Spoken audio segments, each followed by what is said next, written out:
Hello and welcome to all. आप सभी का स्वागत है हमारे इस official YouTube channel Shubhanshu sir GS में। तो जैसा कि आप ये मैप देख पा रहे हैं और उस मैप को देखकर आपको गेस करना है कि हम आज का टॉपिक क्या पढ़ने वाले हैं। लिखा हुआ है Colombia, Brazil, Guyana, Suriname, French Guiana, Paraguay, Uruguay, है ना, फॉकलैंड द्वीप, दुनिया भर के यहाँ पर देश लिखे हुए हैं। इन देशों का समूह कौन सा महाद्वीप कहलाएगा, जल्दी से बताइए। तो आज उसी का टॉपिक हम लोग पढ़ने जा रहे हैं, डिस्कशन करने जा रहे हैं। तो आज के टॉपिक का नाम है साउथ अमेरिका, दक्षिण अमेरिका। तो इस दक्षिण अमेरिका महाद्वीप के लोग छोटी छोटी मगर मोटी बातें जानते हैं जिससे पेपर सबसे ज्यादा मात्रा में पूछा जाता है, और वो देश जिनसे और भी क्वेश्चन बन सकते हैं उनको आज हम लोग कवर करने की कोशिश करेंगे इस पार्ट में।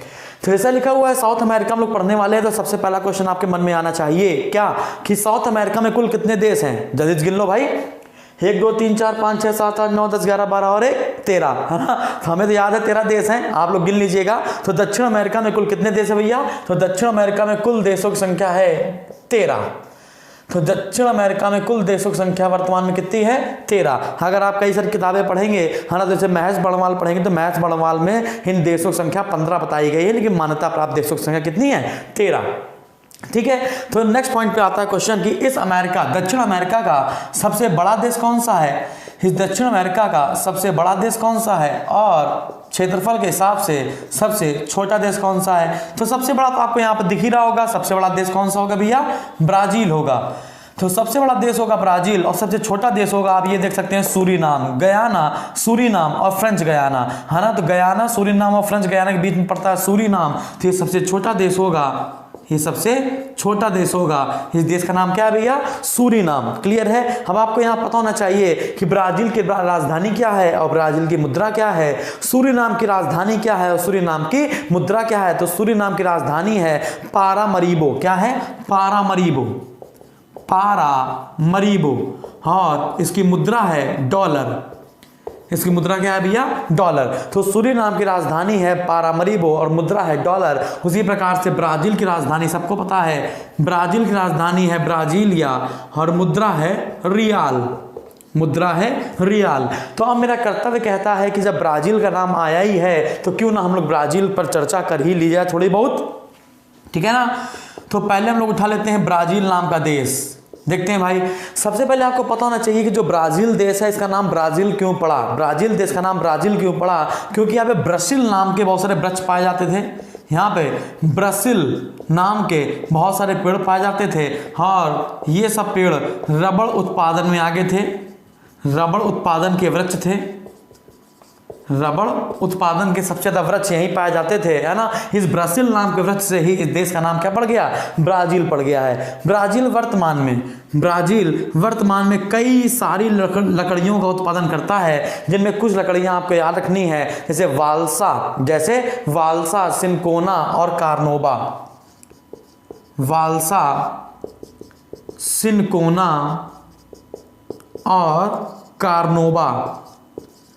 कार्नोबा, ये सब वृक्ष हैं भैया, ये सब पेड़ हैं, ठीक है ना।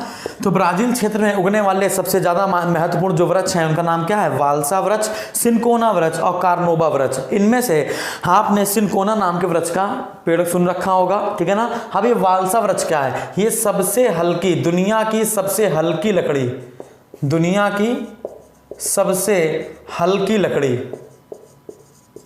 लकड़ी। तो दुनिया की सबसे हल्की लकड़ी का जो वृक्ष है उसका नाम है वाल्सा वृक्ष। दूसरा सिनकोना वृक्ष, सिनकोना जो वृक्ष है इससे हम लोग कुनैन, जो कि मलेरिया की दवा है, मलेरिया की दवा है, तो सिनकोना नाम के वृक्ष से हम लोग कुनैन प्राप्त करते हैं, मतलब सिनकोना की छाल से, ठीक है ना। कार्नोबा वृक्ष, इससे हम लोग मोम प्राप्त करते हैं। तो कार्नोबा वृक्ष से हम लोग क्या प्राप्त करते हैं भैया, मोम प्राप्त करते हैं। नेक्स्ट पॉइंट, ब्राजील किस क्षेत्र में सबसे ज्यादा उत्पादन में आगे है। तो ब्राजील उत्पादन में भी आगे है ना। ब्राजील उत्पादन में भी आगे है और बेचने में भी आगे है, दोनों में, है ना। वो कौन सा क्षेत्र हो सकता है जिनमें दोनों में आगे हो, तो आंसर लगाना है कहवा। कहवा मतलब कि कॉफी। इसको हम लोग उस रीजनली भाषा में या क्षेत्रीय भाषा में ब्राजील की फजेंडा के नाम से जानते हैं। किसके नाम से जानते हैं भैया, फजेंडा के नाम से जानते हैं। तो अगर पूछ दिया जाए दुनिया में सबसे ज़्यादा कहवे का उत्पादन कौन करता है? तो आपको बताना है ब्राज़ील करता है। और सबसे बड़ा एक्सपोर्टर भी कौन सा है? तो भी आपको आंसर क्या लगाना है? ब्राज़ील ही लगाना है। और कहवा को वहाँ पे ब्राज़ील में कहते क्या है? तो आंसर है फजेंडा कहते हैं। अब ये जो ब्राज़ील की मार्केट है, जहाँ पर ब्राज़ील में ये जो कॉफ़ी सबसे ज़्यादा बेचा जाता है ना, उस बाज़ार का नाम है साओ पोलो। क्या नाम है? Sao Paulo. इसको हम कहते हैं कॉफ़ी मार्केट। इसको हम क्या कहते हैं? Coffee market. कई बार क्वेश्चन आया है पेपर में कि बताइए कॉफ़ी मार्केट के नाम से किसको जाना जाता है? तो साओ पोलो को जाना जाता है। या साओ पोलो किसके लिए प्रसिद्ध है? तो कहवा या कॉफ़ी के लिए प्रसिद्ध है। अगला क्वेश्चन, हाँ, एक बात, यहाँ से ब्राज़ील का एक बंदरगाह है जहाँ पे सबसे ज़्यादा मात्रा में कहवा बेचा जाता है। उस बंदरगाह का नाम है सेंटोस। उस बंदरगाह का नाम है सेंटोस। तो इस सेंटोस को हम लोग कॉफ़ी पोर्ट के नाम से जानते हैं। इस सेंटोस को हम लोग कॉफ़ी पोर्ट के नाम से भी जानते हैं। कई बार ये क्वेश्चन बनाया हुआ है पेपर में, तो आपको इतनी बात समझ में आ रही है। अगर आपसे कह दिया जाए ब्राज़ील साउथ अमेरिका में सबसे ज़्यादा मैग्नीज किस देश में पाया जाता है? तो साउथ अमेरिका में सबसे ज़्यादा मैग्नीज ब्राज़ील में ही पाया जाता है। ब्राज़ील में खान, इसका नाम है अमापा खान। क्या नाम है भैया? अमापा खान। तो ब्राज़ील में सर्वाधिक मैग्नीज पाया जाता है। और ये सबसे बड़ी मैग्नीज की खान कौन सी है? तो आपको लगाना है अमापा की खान। अमापा की खान। तो अमापा की खान इस साउथ अमेरिका की सबसे बड़ी मैग्नीज उत्पादन की खान है। इतनी बात क्लियर है? अगर इतनी बात आपको समझ में आ गई हो तो मैं आगे बढ़ता हूँ। अब हम लोग किस पर बात करेंगे? अभी कॉफ़ी पर ही बात करते हैं हम लोग, है ना। तो जो कॉफ़ी है वो 3 प्रकार की होती है बेटा, है ना। जो कॉफ़ी है वो कितने प्रकार की होती है सर? 3 प्रकार की होती है। एक होती है कॉफ़िया अरेबिया जो सबसे अच्छी क्वालिटी की है। फिर आती है कॉफ़िया लाइबेरिया या मोचा।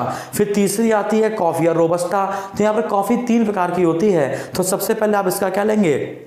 स्क्रीनशॉट लेंगे और इसके बाद इसके अच्छे से नोट्स बनाएंगे। तो आई होप नोट कर लिया होगा। तो हम लोग कॉफ़ी पर ही बात कर रहे हैं, अभी ब्राज़ील पर ही बात कर रहे हैं। रफ करते हैं इसको।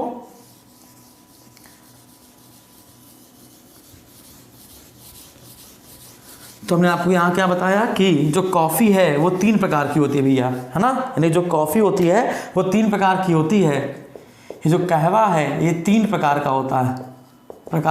अच्छा, ब्राज़ील में जो कहवा है, ब्राज़ील में जो कॉफ़ी है ये पुर्तगाली लेकर आए थे। अब ये पुर्तगाली लेकर कहाँ से आए थे?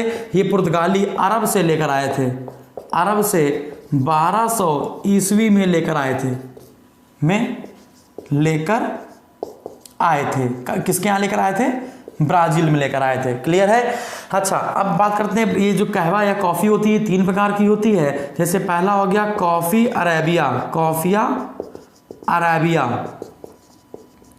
ठीक है ना। ये अरब के क्षेत्र की कॉफ़ी है। अगला है कॉफ़िया लाइबेरिया। कॉफ़िया लाइबेरिया ये किस देश की है? लाइबेरिया की है। अगला है कॉफ़िया रोबस्टा। कॉफ़िया रोबस्टा सभी क्षेत्रों में उग जाती है। सभी क्षेत्रों में पाए जाने वाली कॉफ़ी का पौधा है। जिनमें सबसे हाई क्वालिटी का पौधा कौन सा है? कॉफ़िया अरेबिया। उससे नीचे कॉफ़िया लाइबेरिया और सबसे नीचे आएगा कॉफ़िया रोबस्टा। क्लियर है? तो ये सबसे हाई क्वालिटी से सबसे लो क्वालिटी हो गई। अब भारत में सबसे पहला, भारत में पहला कॉफ़ी का पौधा, भारत में पहला कॉफ़ी का पौधा केरल में, भारत में पहला कॉफ़ी का पौधा केरल में इडुक्की नदी के पास लगाया गया था। केरल में इडुक्की नदी के पास लगाया गया, लेकिन ये सक्सेसफुल नहीं हो पाया। तो इसको यहाँ से निकाल कर केरल वाले अब कहाँ ले गए? कर्नाटक ले गए। कहाँ ले गए भैया? कर्नाटक ले गए, है ना। तो अगर आपसे कह दिया जाए कि बताइए भारतीय कॉफ़ी बोर्ड का मुख्यालय क्या है? तो कर्नाटक की राजधानी बेंगलोर है। और भारत में सबसे ज़्यादा कॉफ़ी के उत्पादन में प्रथम स्थान पे कौन है? तो कॉफ़ी के उत्पादन में प्रथम स्थान पर है कर्नाटक, दूसरे स्थान पर है तमिलनाडु और तीसरे स्थान पर है कौन? केरल। तो देखो भैया जो स्थान है पहला दूसरा तीसरा है ना, ये वीडियो तो चेंज नहीं होगा, लेकिन आने वाले साल चेंज हो जाएंगे, तो साल चेंज हो जाएंगे तो ये डाटा भी हो सकता है चेंज हो जाए, लेकिन वर्तमान में 2019 चल रहा है। 19 वाले डाटा में जो आपको बता रहे हैं बिल्कुल सेम यहीं पर है, बाकी सारी चीज़ें यही रहेंगी, पेपर में क्वेश्चन भी यही बनेगा, लेकिन आज से 8-9 साल 10 साल के बाद ये पॉइंट चेंज हो सकते हैं। तो तब तक तो हम आप जिंदा रहे तो ये सब डाटा चेंज करते रहेंगे और आपको बताते रहेंगे। तो अब भारत में सबसे पहला कॉफ़ी का पौधा केरल में इडुक्की नदी के पास लगाया गया था। वर्तमान में सबसे ज़्यादा कॉफ़ी कर्नाटक में उगाई जा रही है। भारतीय कॉफ़ी बोर्ड का मुख्यालय कहाँ पर है? बेंगलोर में है। इतनी बात क्लियर है। तो यहाँ पर हमने आपको कॉफ़ी बता दिया। अच्छा, कॉफ़ी में पाया जाने वाला जो एल्केलाइड है या नशीला पदार्थ है, कॉफ़ी में पाया जाने वाला जो एल्केलाइड या नशीला पदार्थ है, इसका नाम है कैफीन। इसका नाम क्या है भैया? कैफीन। तो कॉफ़ी में पाया जाता है कैफीन, चाय में पाया जाता है थीन और तंबाकू में पाया जाता है निकोटीन। तो आई होप आपको इस सारी बातें समझ में आ गई होंगी। जल्दी से इसको नोट कर लेते हैं, ठीक है? जल्दी से कर लीजिए, आगे बढ़ते हैं। अब आप ज़रा एक चीज़ देखिएगा, एक चीज़ अगर आप सही से देखेंगे तो पता चल जाएगा आपको। क्या आप यहाँ पर देखिए ज़रा सा कि ये है ब्राज़ील और ये है पराग्वे। देखिए ये जो हरा हरा यहाँ पर है ना, ये है पराग्वे, ठीक है ना, और ये है ब्राज़ील। तो ब्राज़ील और पराग्वे के बीच में एक नदी बहती है। ब्राज़ील और पराग्वे के बीच में एक नदी बहती है जिसको हम कहते हैं पराना नदी। क्या कहते हैं सर? पराना नदी। इस पराना नदी पर एक बहुत जल उद्देशीय या जल परियोजना चल रही है। इसका नाम है इटेपू। क्या नाम है भैया? इटेपू। तो सबसे पहले आपको याद रखना है कि ब्राज़ील और पराग्वे के बीच सीमा का निर्धारण, ब्राज़ील और पराग्वे के बीच सीमा का निर्धारण ये पराना नदी करती है। और इस पराना नदी पर कौन सी परियोजना चल रही है? इटेपू परियोजना चल रही है। क्या चल रही है भैया? इटेपू परियोजना चल रही है। अच्छा, इसे में आपको बताते हैं, ब्राज़ील की एक नदी है जीगू नदी। ब्राज़ील की एक नदी है जिसका नाम है जीगू नदी। इस जीगू नदी पर जो बांध बना हुआ है ये बहुत विवादों वाला बांध है। इसका हमेशा लोग विरोध करते रहते हैं ब्राज़ील में, ठीक है ना। तो क्वेश्चन बनता है, पर्यावरण विरोधी है, मतलब कि ये पर्यावरण को नुकसान पहुंचा रहा है। तो क्वेश्चन बनता है कि बताइए ब्राज़ील में जो जीगू नदी है वहाँ पर कौन सा बांध पर्यावरण को नुकसान पहुँचा रहा है? तो आपको लगाना है बेला मोंटे बांध। क्या लगाना है भैया? बेला मोंटे बांध। तो बेला मोंटे बांध किस नदी पर है सर? आंसर लगाना है जीगू नदी पर है। आंसर किस नदी पर है? जीगू नदी पर, ठीक है ना। अच्छा, आपको यहाँ पर पता होना चाहिए कि जो विषुवत रेखा है वो इक्वाडोर से ऐसे गुजरती है। जो 0 डिग्री रेखा ना, भूमध्य रेखा या विषुवत रेखा जो है वो इसी इक्वाडोर से होकर इसी के सहारे एक नदी भी बहती है, उसका नाम है अमेज़न नदी, ठीक है ना। तो इसी भूमध्य रेखा के सहारे कौन सी नदी बहती है? विषुवत रेखा के सहारे। आंसर है अमेज़न नदी। यहाँ से बहना शुरू होती है और यहाँ से होते हुए अटलांटिक महासागर में गिर जाती है।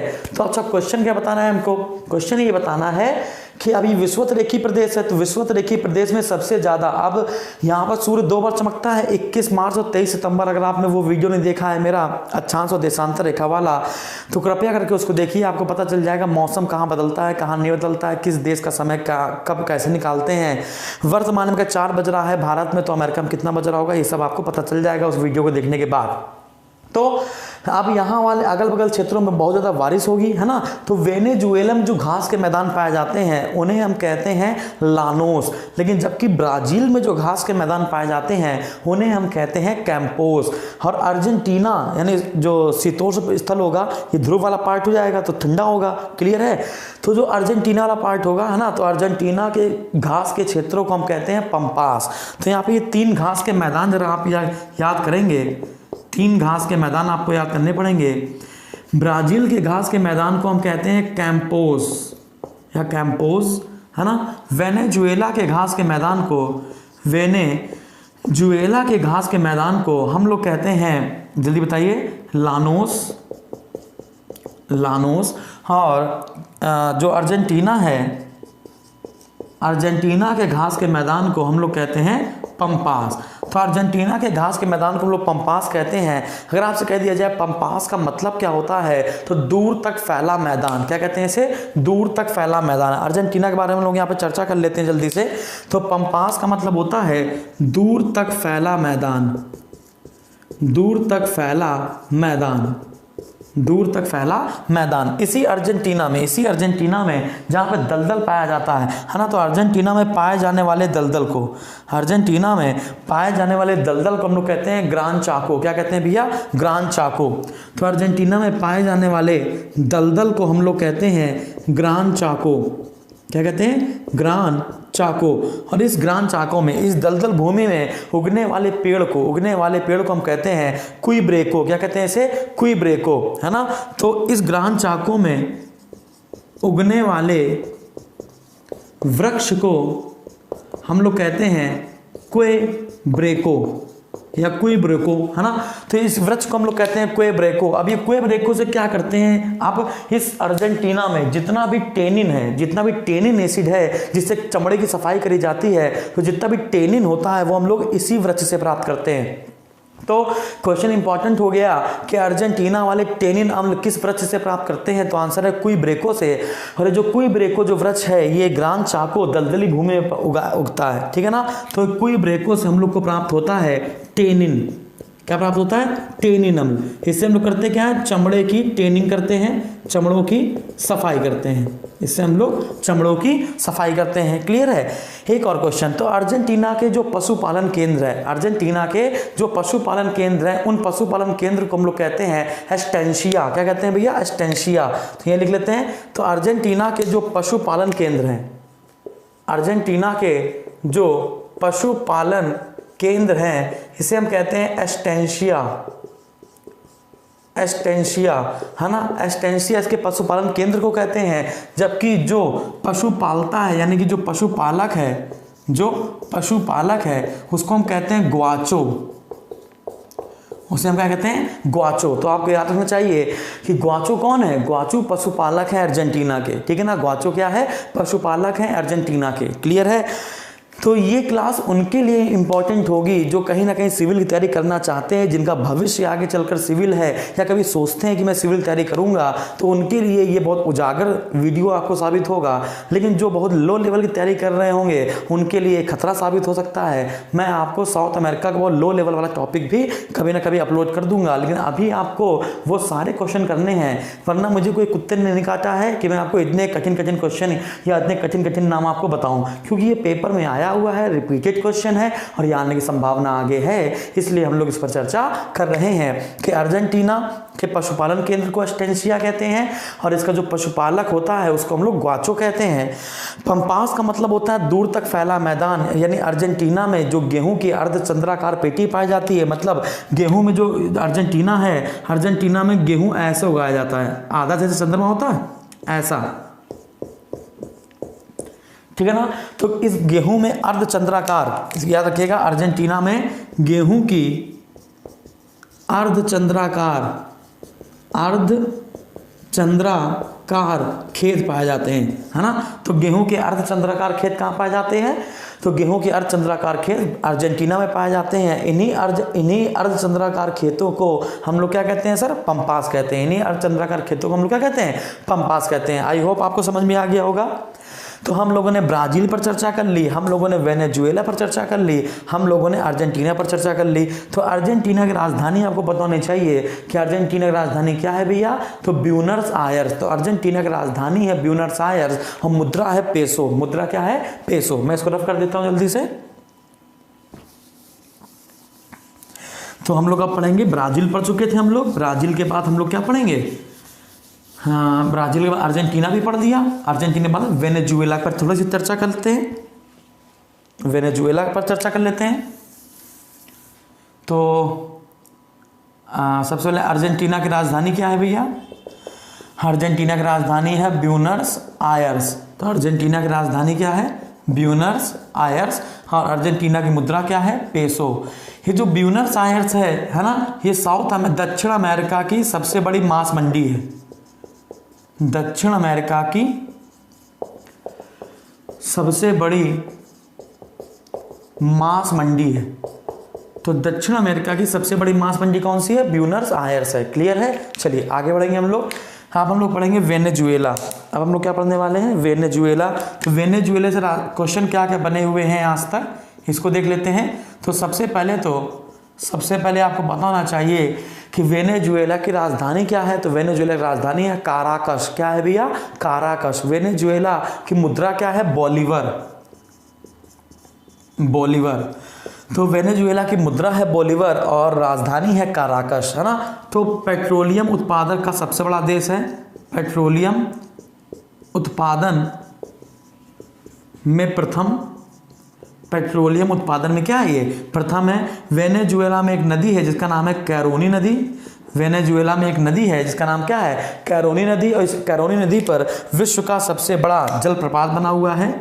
इस कैरोनी नदी पर विश्व का सबसे बड़ा जलप्रपात बना हुआ है, विश्व का सबसे बड़ा जलप्रपात बना हुआ है ना। इस जलप्रपात का नाम है एंजिल जलप्रपात। इस जलप्रपात का नाम है एंजिल जलप्रपात, ठीक है ना। इसको लोग सॉल्ट एंजिल के नाम से भी जानते हैं और एंजिल के नाम से भी जानते हैं। तो वेनेजुएला से 2-3 क्वेश्चन आपको याद रखने थे जो हमने आपको यहाँ पर थोड़े से बता दिए, ठीक है ना।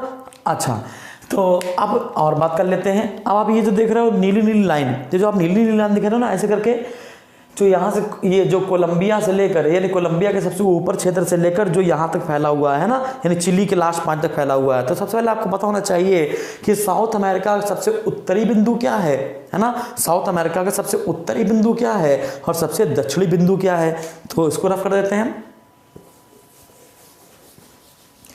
साउथ अमेरिका का सबसे उत्तरी बिंदु कौन सा है, ठीक है। तो साउथ अमेरिका का सबसे उत्तरी बिंदु, साउथ अमेरिका का सबसे उत्तरी बिंदु क्या है और सबसे दक्षिणी बिंदु क्या है। तो सबसे उत्तरी बिंदु है पंटा गैलिनस। सबसे उत्तरी बिंदु ये जो आपको दिखाई पड़ रहा है, ये वाला है ना, ये वाला है, ये पंटा गैलिनस है ना। और जो सबसे लास्ट में आपको दिखाई पड़ रहा है ये वाला, ये है केप हॉर्न, यानी कि हॉर्न अंतरीप, केप हॉर्न, ठीक है ना। अब आपको क्या दिखाई पड़ेगा, आपको ये दिखाई पड़ेगा कि यहाँ पर इसी केप हॉर्न के बगल में एक टेराडल फ्यूगो द्वीप है ना। इसी हॉर्न अंतरीप के पास क्या है, टेराडल फ्यूगो द्वीप है, ठीक है ना। अब क्वेश्चन बनता है कि बताइए साउथ अमेरिका और टेराडल फ्यूगो द्वीप है ना किस जल संधि द्वारा जुड़ते हैं। अब ये जो टेराडल फ्यूगो द्वीप और जो ये है ना, इनके बीच में कौन सी जल संधि पाई जाती है, तो हॉर्न, केप हॉर्न और टेराडल फ्यूगो द्वीप, टेराडल फ्यूगो द्वीप है ना, इनके बीच में कौन सी जल संधि पाई जाती है, मैगेलन जल संधि, मैगेलन जल संधि। तो इनके बीच कौन जल संधि पाई जाती है, मैगेलन जल संधि। इसी टेराडल के आप ऊपर देखेंगे एक द्वीप पाया जा रहा है जिसे हम कहते हैं फॉकलैंड द्वीप। क्या कहते हैं भैया, फॉकलैंड द्वीप। ये जो फॉकलैंड द्वीप है ये दक्षिणी अटलांटिक महासागर, ये दक्षिणी अटलांटिक महासागर के में छिपा हुआ द्वीप है फॉकलैंड। इस पर जो राजनीतिक रूप से अधिकार है वो यूके का है, ठीक है ना। तो फॉकलैंड द्वीप, फॉकलैंड द्वीप। तो फॉकलैंड द्वीप के पूर्व में क्या है भैया, चिली है, और सॉरी पश्चिम में क्या है, चिली है, और पूर्व में क्या है, अर्जेंटीना है। तो फॉकलैंड द्वीप के पूर्व में क्या है, तो पूर्व में अर्जेंटीना है,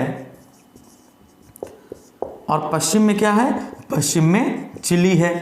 तो इस पर राजनीतिक अधिकार किसका है, इस पर राजनीतिक रूप से अधिकार किसका है, यूनाइटेड किंगडम का है, मतलब कि यूके का है, ब्रिटेन का है। क्लियर है। तो इस फॉकलैंड द्वीप पर किसका अधिकार है, तो आंसर लगाएंगे यूके का अधिकार है। अच्छा, अगर आप गौर से देखिए तो ब्राजील सबसे बड़ा देश है, ठीक है ना। अगर आप गौर से देखें तो ये ब्राजील सबसे बड़ा देश है और ब्राजील की सीमा सबसे छू रही है, ब्राजील की सीमा सबसे छू रही है सिवाय इक्वाडोर के। देखिए यहाँ पे बीच में एक लाइन खींच गई ना, तो एक इक्वाडोर हो गया और दूसरा चिली हो गया, है ना। तो इक्वाडोर और चिली, ये जो ऐसे मिर्चा से दिखाई पड़ रहा है ये वाला, तो ये है चिली। क्लियर है। तो चिली की राजधानी क्या है, सैंटियागो, और मुद्रा क्या है, पीसो, ठीक है ना। तो इस ब्राजील कुल 13 देश हैं, 13 में से एक हो गया ब्राजील, है ना, और बाकी हो गए ये, बाकी ये 2 बचे। तो ब्राजील को 10 देश छूते हैं, ठीक है ना। ये जो ब्राजील है इसे 10 देश छूते हैं, ब्राजील 10 देशों से स्पर्श करता है। अभी कौन से 2 देश ऐसे हैं जो जिनसे ये स्पर्श नहीं करता, तो आप देख सकते हैं क्या हो सकता है, एक है चिली और एक है इक्वाडोर। एक है चिली और एक क्या है, इक्वाडोर। एक है चिली और दूसरा क्या है भैया, इक्वाडोर। तो चिली और इक्वाडोर ऐसे देश हैं जो ब्राज़ील की सीमा से नहीं लगते। अच्छा, अब अगला क्वेश्चन क्या देखना है, अगला क्वेश्चन ये देखना है कि आप अगर चिली में देखो, है ना, अभी अगर आप चिली में देखो तो जो पवने हैं, जो पवने होती है, जो गर्म पवने हैं, यानी जो मरुस्थल है, जलवायु जो है ना, तो जो मानसून है वो ऐसे आता है ना, ऐसे आता है। तो यहाँ पर ये एंडीज पर्वत है, जो एंडीज पर्वत अगर ऐसे उठा होगा तो जितनी भी हवाएं आएंगी सब इसमें टकराएंगी और टकरा कर यहीं पर वर्षा करा देंगी। अभी इधर साइड तो वर्षा कराएंगे नहीं, तो अर्जेंटीना में वर्षा करा देते हैं और उसके पीछे साइड वर्षा नहीं कराती हैं। तो उत्तरी चिली में एक मरुस्थल पड़ता है, तो उत्तरी चिली में एक मरुस्थल पड़ता है, इसे कहते हैं आटाकामा मरुस्थल, ठीक है ना। तो उत्तरी चिली, चिली के उत्तर वाले पार्ट में, तो उत्तरी चिली में एक मरुस्थल पड़ता है जिसे कहते हैं आटाकामा मरुस्थल। ये दक्षिण अमेरिका का सबसे बड़ा मरुस्थल है, ठीक है ना। हाँ, अब यहाँ पर आता है आटाकामा मरुस्थल में एक जगह लिखी है अरीका। क्या लिखी है भैया, अरीका। ये दुनिया का सबसे शुष्क प्रदेश है ना। दुनिया का सबसे शुष्क क्षेत्र पूछा जाए, ड्राई एरिया पूछा जाए, तो आंसर लगाएंगे अरीका। और ये अरीका किसके अंदर है, आटाकामा मरुस्थल के अंदर है। और ये आटाकामा जो मरुस्थल है ये उत्तरी चिली में है, मतलब चिली पे है। बात क्लियर है, बात समझ में आ रही है आपको, ठीक है ना। तो इतनी अगर आपको बात समझ में आई तो हम लोग आगे बढ़ सकते हैं। अब तो अगर देखा जाए सही से तो आप ये देख लीजिए पहले चिली, ठीक है ना। तो चिली में कौन सा मरुस्थल है आपको बता देते हैं। चिली में कौन सा मरुस्थल है, आटाकामा। चिली में कौन सा मरुस्थल है, आटाकामा मरुस्थल है। इसी आटाकामा मरुस्थल में सबसे शुष्क क्षेत्र कौन सा है, इसी आटाकामा मरुस्थल में सबसे शुष्क क्षेत्र कौन सा है, अरीका। कौन सा है, अरीका है। क्लियर है, कौन सा भैया, अरीका क्षेत्र है। क्लियर, आगे आते हैं, इसको मैं रफ कर देता हूं जल्दी से। हम लोग एंडीज पर्वतमाला पर बात कर लेते हैं, एंडीज पर्वतमाला पर, ठीक है। तो ये जो आप देख रहे हैं, कोलंबिया से, यहाँ से शुरू होगा, कैरेबियन सागर के आसपास से शुरू होगा और यहाँ से चलते ये कैनाडल फ्यूगो द्वीप के आसपास भी आता है। तो ये है दक्षिण अमेरिका में जो सबसे किनारे है, इसे कहते हैं एंडीज पर्वतमाला। एंडीज पर्वतमाला। अभी जो एंडीज पर्वतमाला है ये दुनिया की दूसरी सबसे ऊंची और दुनिया की पहली सबसे लंबी पर्वतमाला है, सबसे लंबी पर्वतमाला है। तो दुनिया की दूसरी सबसे ऊंची है, तो पहली कौन सी होगी, हिमालय। तो पहली होगी हिमालय, तो दूसरी कौन सी हो जाएगी, एंडीज। और जो एंडीज पर्वतमाला है ये क्या है, ये ऐसे हमने आपको दिखा दिया, यहाँ से यहाँ तक है। क्लियर है। अब अगर आप देखेंगे, अब जो पर्वतमाला जो चट्टान है, अगर ये ऐसे करके मुड़ेगी, है ना, किसी चीज़ को अगर आप ऐसे करके मोड़ोगे, है ना, तो बीच बीच में क्रैक आ जाएंगे ना। तो जब ये ऐसे करके मुड़ी है तो यहाँ पर बहुत सारे क्रैक आ गए। इस क्रैक पर बहुत सारे द्वीप बसे हुए हैं, है ना। तो चिली के दक्षिणी चिली वाले पार्ट में बहुत सारे कटे फटे क्षेत्र है और इन पर बहुत सारे आइलैंड बसे हुए हैं, द्वीप बसे हुए हैं। जैसे मान लो कि ऐसे अगर कट गया तो कुछ द्वीप यहाँ पर है, यहाँ पानी भरा हुआ, यहाँ द्वीप है, यहाँ पर है, ये द्वीप है ना। तो ऐसे द्वीपों को हम लोग फ्यार्ड कहते हैं। क्या कहते हैं भैया, फ्यार्ड। तो क्या लिखेंगे, चिली कटे फटे क्षेत्रों में, चिली के कटे फटे क्षेत्रों में बहुत से द्वीप हैं, है ना। इस तट को हम लोग फ्यार्ड कहते हैं। इस तट को हम लोग क्या कहते हैं, फ्यार्ड तट कहते हैं। और जो फ्यार्ड तट है बस विश्व में 2 जगह ही पाए जाते हैं, एक तो चिली में और दूसरा नॉर्वे में। एक तो चिली में और दूसरा नॉर्वे में। तो फ्यार्ड तट के विश्व में सिर्फ 2 ही उदाहरण आपको देखने को मिलेंगे, एक चिली और दूसरा नॉर्वे में आपको देखने को मिलेगा। आटाकामा मरुस्थल देख लिया, अर्जेंटीना देख लिया हमने।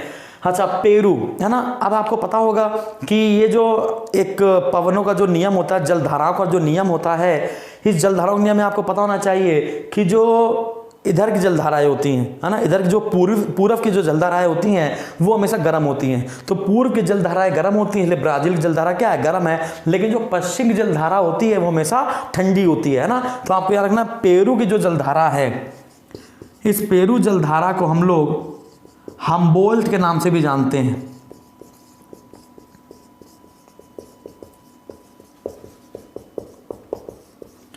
याद रखिएगा कि कई बार क्वेश्चन आया है पेपर में कि हम्बोल्ट किसे कहा जाता है, तो हम्बोल्ट पेरू जलधारा को, पेरू स्ट्रीम को हम लोग हम्बोल्ट जलधारा के नाम से भी जानते हैं। इतनी बात क्लियर है? अरे हाँ कि ना?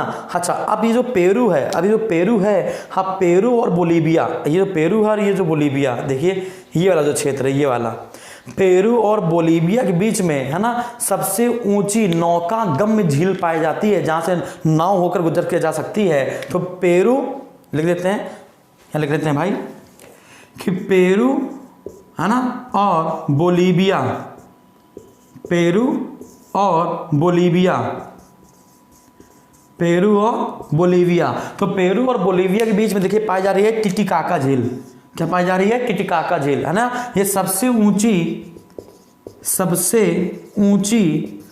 नौका गम्य झील है, सबसे ऊंची नौका गम्य झील है, जहां से नाव गुजर के हो सके जा सकती है ना। तो दुनिया की सबसे ऊंची नौका गम्य झील कौन सी है? तो आपको बताना है, आंसर है टिटिकाका। आंसर लगाना है भैया, टिटिकाका लगाना है। क्लियर है? अभी एंडीज पर्वतमाला आपको समझ में आ गई है? क्लियर है? आपको ये बात समझ में आ गई है? इसका जल्दी से आप नोट करिए, है ना। अगर एक और क्वेश्चन आपको बता दें कि यहीं पर एक बोलीविया का पठार पाया जाता है, बोलीविया प्लेटो। अब जो बोलीविया का पठार है ये वाला, है ना, आप क्वेश्चन बनता है कि बताइए बोलीविया का पठार किसके लिए फेमस है ना। तो जो बोलीविया का पठार है ये टिन के लिए फेमस है, बोलीविया प्लेटो। कई बार क्वेश्चन आया है कि जो बोलीविया का पठार है वो सबसे ज्यादा मात्रा में किसके लिए प्रसिद्ध है? तो आंसर लगाना है टिन, यानी कि एसएन इसका प्रतीक होता है। तो बोलीविया के पठार से सबसे ज्यादा मात्रा में हमको क्या प्राप्त हो सकता है? तो आंसर लगाना है टिन प्राप्त हो सकता है। जल्दी इसको नोट कीजिए, आगे बढ़ते हैं फास्ट। ठीक है, तो हमने ब्राजील देख लिया, ये सब देख लिया, आगे बढ़ते हैं हम लोग, आगे बढ़े। ठीक है,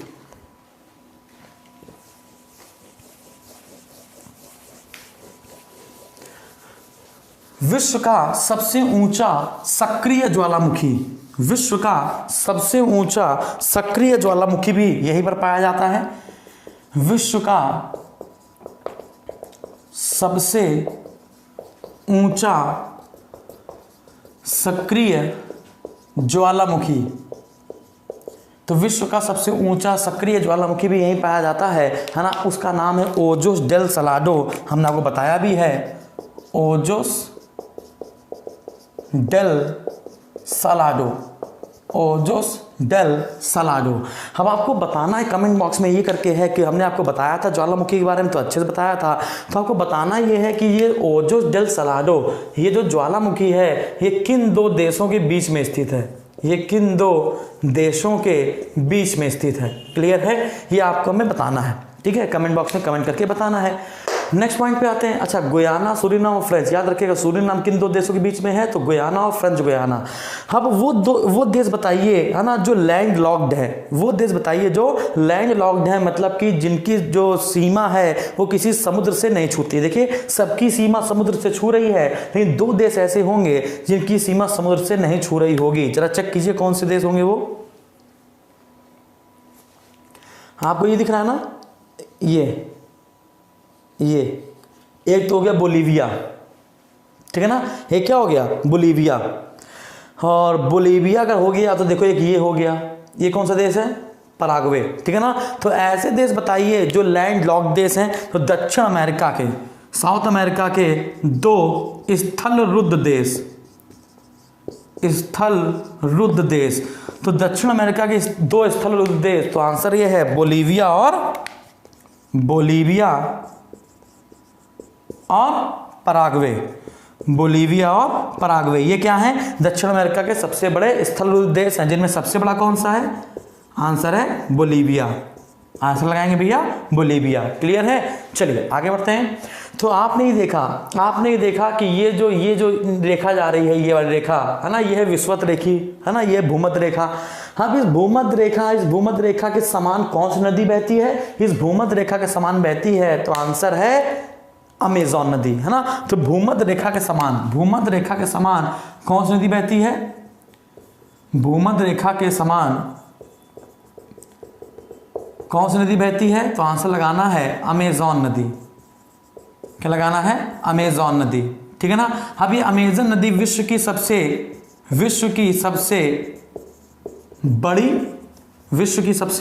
बड़ी या फिर चौड़ी नदी है, जबकि दूसरी सबसे लंबी नदी दूसरी सबसे लंबी नदी है ना। अब लंबी और चौड़ी में आपको अंतर समझ में आ रहा होगा, ठीक है ना। लंबाई ये होती है, ठीक है ना। अब ये जल प्रवाह इसका ज़्यादा नहीं है, और ये हो गई चौड़ी या बड़ी। तो यहाँ पे इसका जो ये जल प्रवाह है, ये जो जल है ना, ये सबसे ज़्यादा मात्रा में किस में पाया जाता है, तो अमेजन में पाया जाता है। लंबाई में कौन सी आगे है, तो नील नदी आगे है। तो विश्व की सबसे लंबी नदी कौन सी है, नील नदी। ये सबसे चौड़ी या सबसे ज़्यादा जल धारण क्षमता किसमें है, तो आंसर लगाना है अमेजॉन नदी। क्या लगाना है भैया, अमेजॉन नदी। और फिर यहाँ से बहते हुए ये कहाँ पर गिर जाएगी, तो आंसर है अटलांटिक महासागर में गिर जाएगी, ठीक है। तो अब हम लोग कुछ देश और राजधानी की जल्दी से बात कर लेते हैं कि किस देश की राजधानी क्या है, ठीक है ना। जो 13 देश हमने आपको बताया, उन 13 देशों की राजधानी अगर हमको पता चल जाए तो हमारा साथ क्वेश्चन अच्छे हो जाएंगे। रफ कर देते हैं इसको। अब जल्दी से देश और राजधानी पर बात कर लेते हैं। जो क्वेश्चन हमने आपको बताए हैं उसको रख लीजिएगा, बिल्कुल छोड़िएगा नहीं। इक्वाडोर में एक ज्वालामुखी है कोटोपैक्सी। इक्वाडोर में एक ज्वालामुखी है कोटोपैक्सी। ज्वालामुखी वाला पार्ट में हमने आपको सब कुछ बता रखा है। तो देखते हैं भाई, देश देख लेते हैं। ब्राज़ील, पहले देश लिख लेते हैं। ये देश होगा, ये राजधानी होगी और मुद्रा होगा, है ना। तो लिख लेते हैं भाई, Brazil, Argentina, Peru. Brazil, Argentina, Peru, है ना। पेरू के बाद कोलंबिया,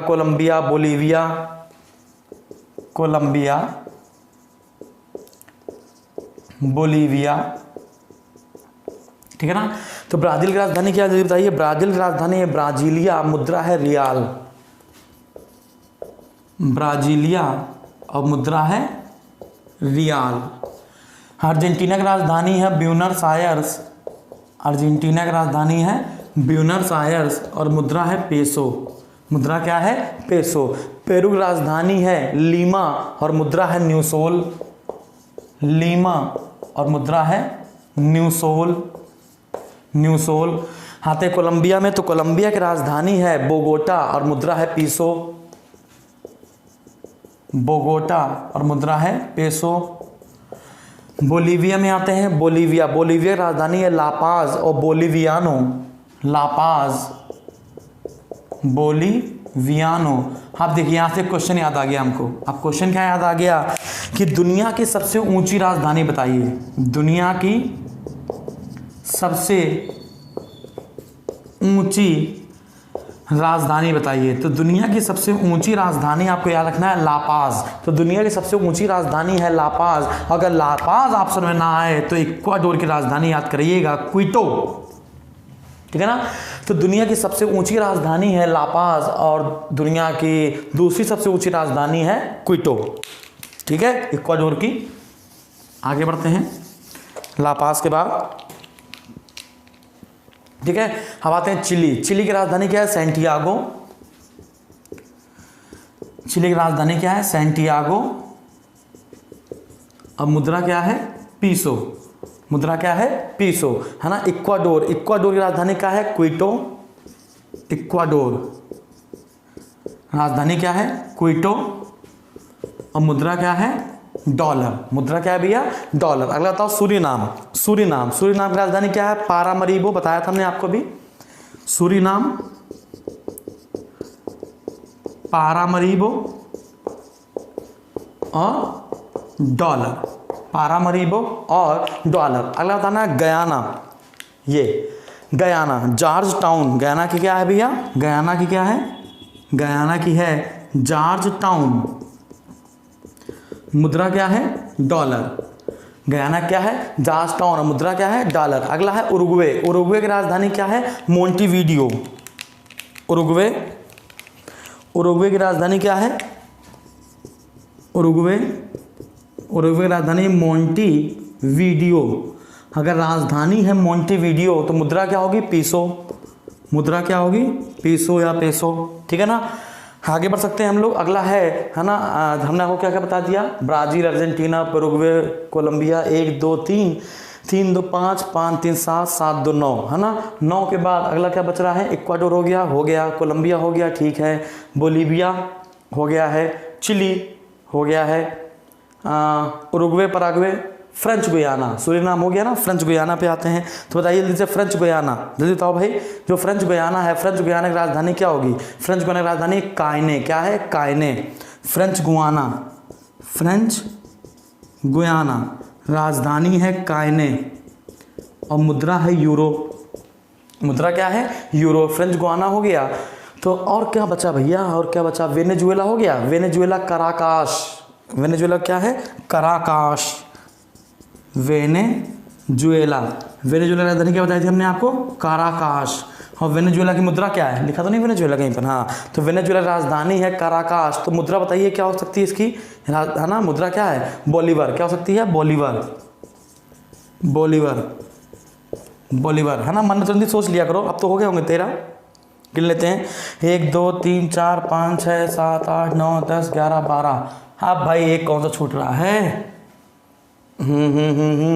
जल्दी बताओ भाई।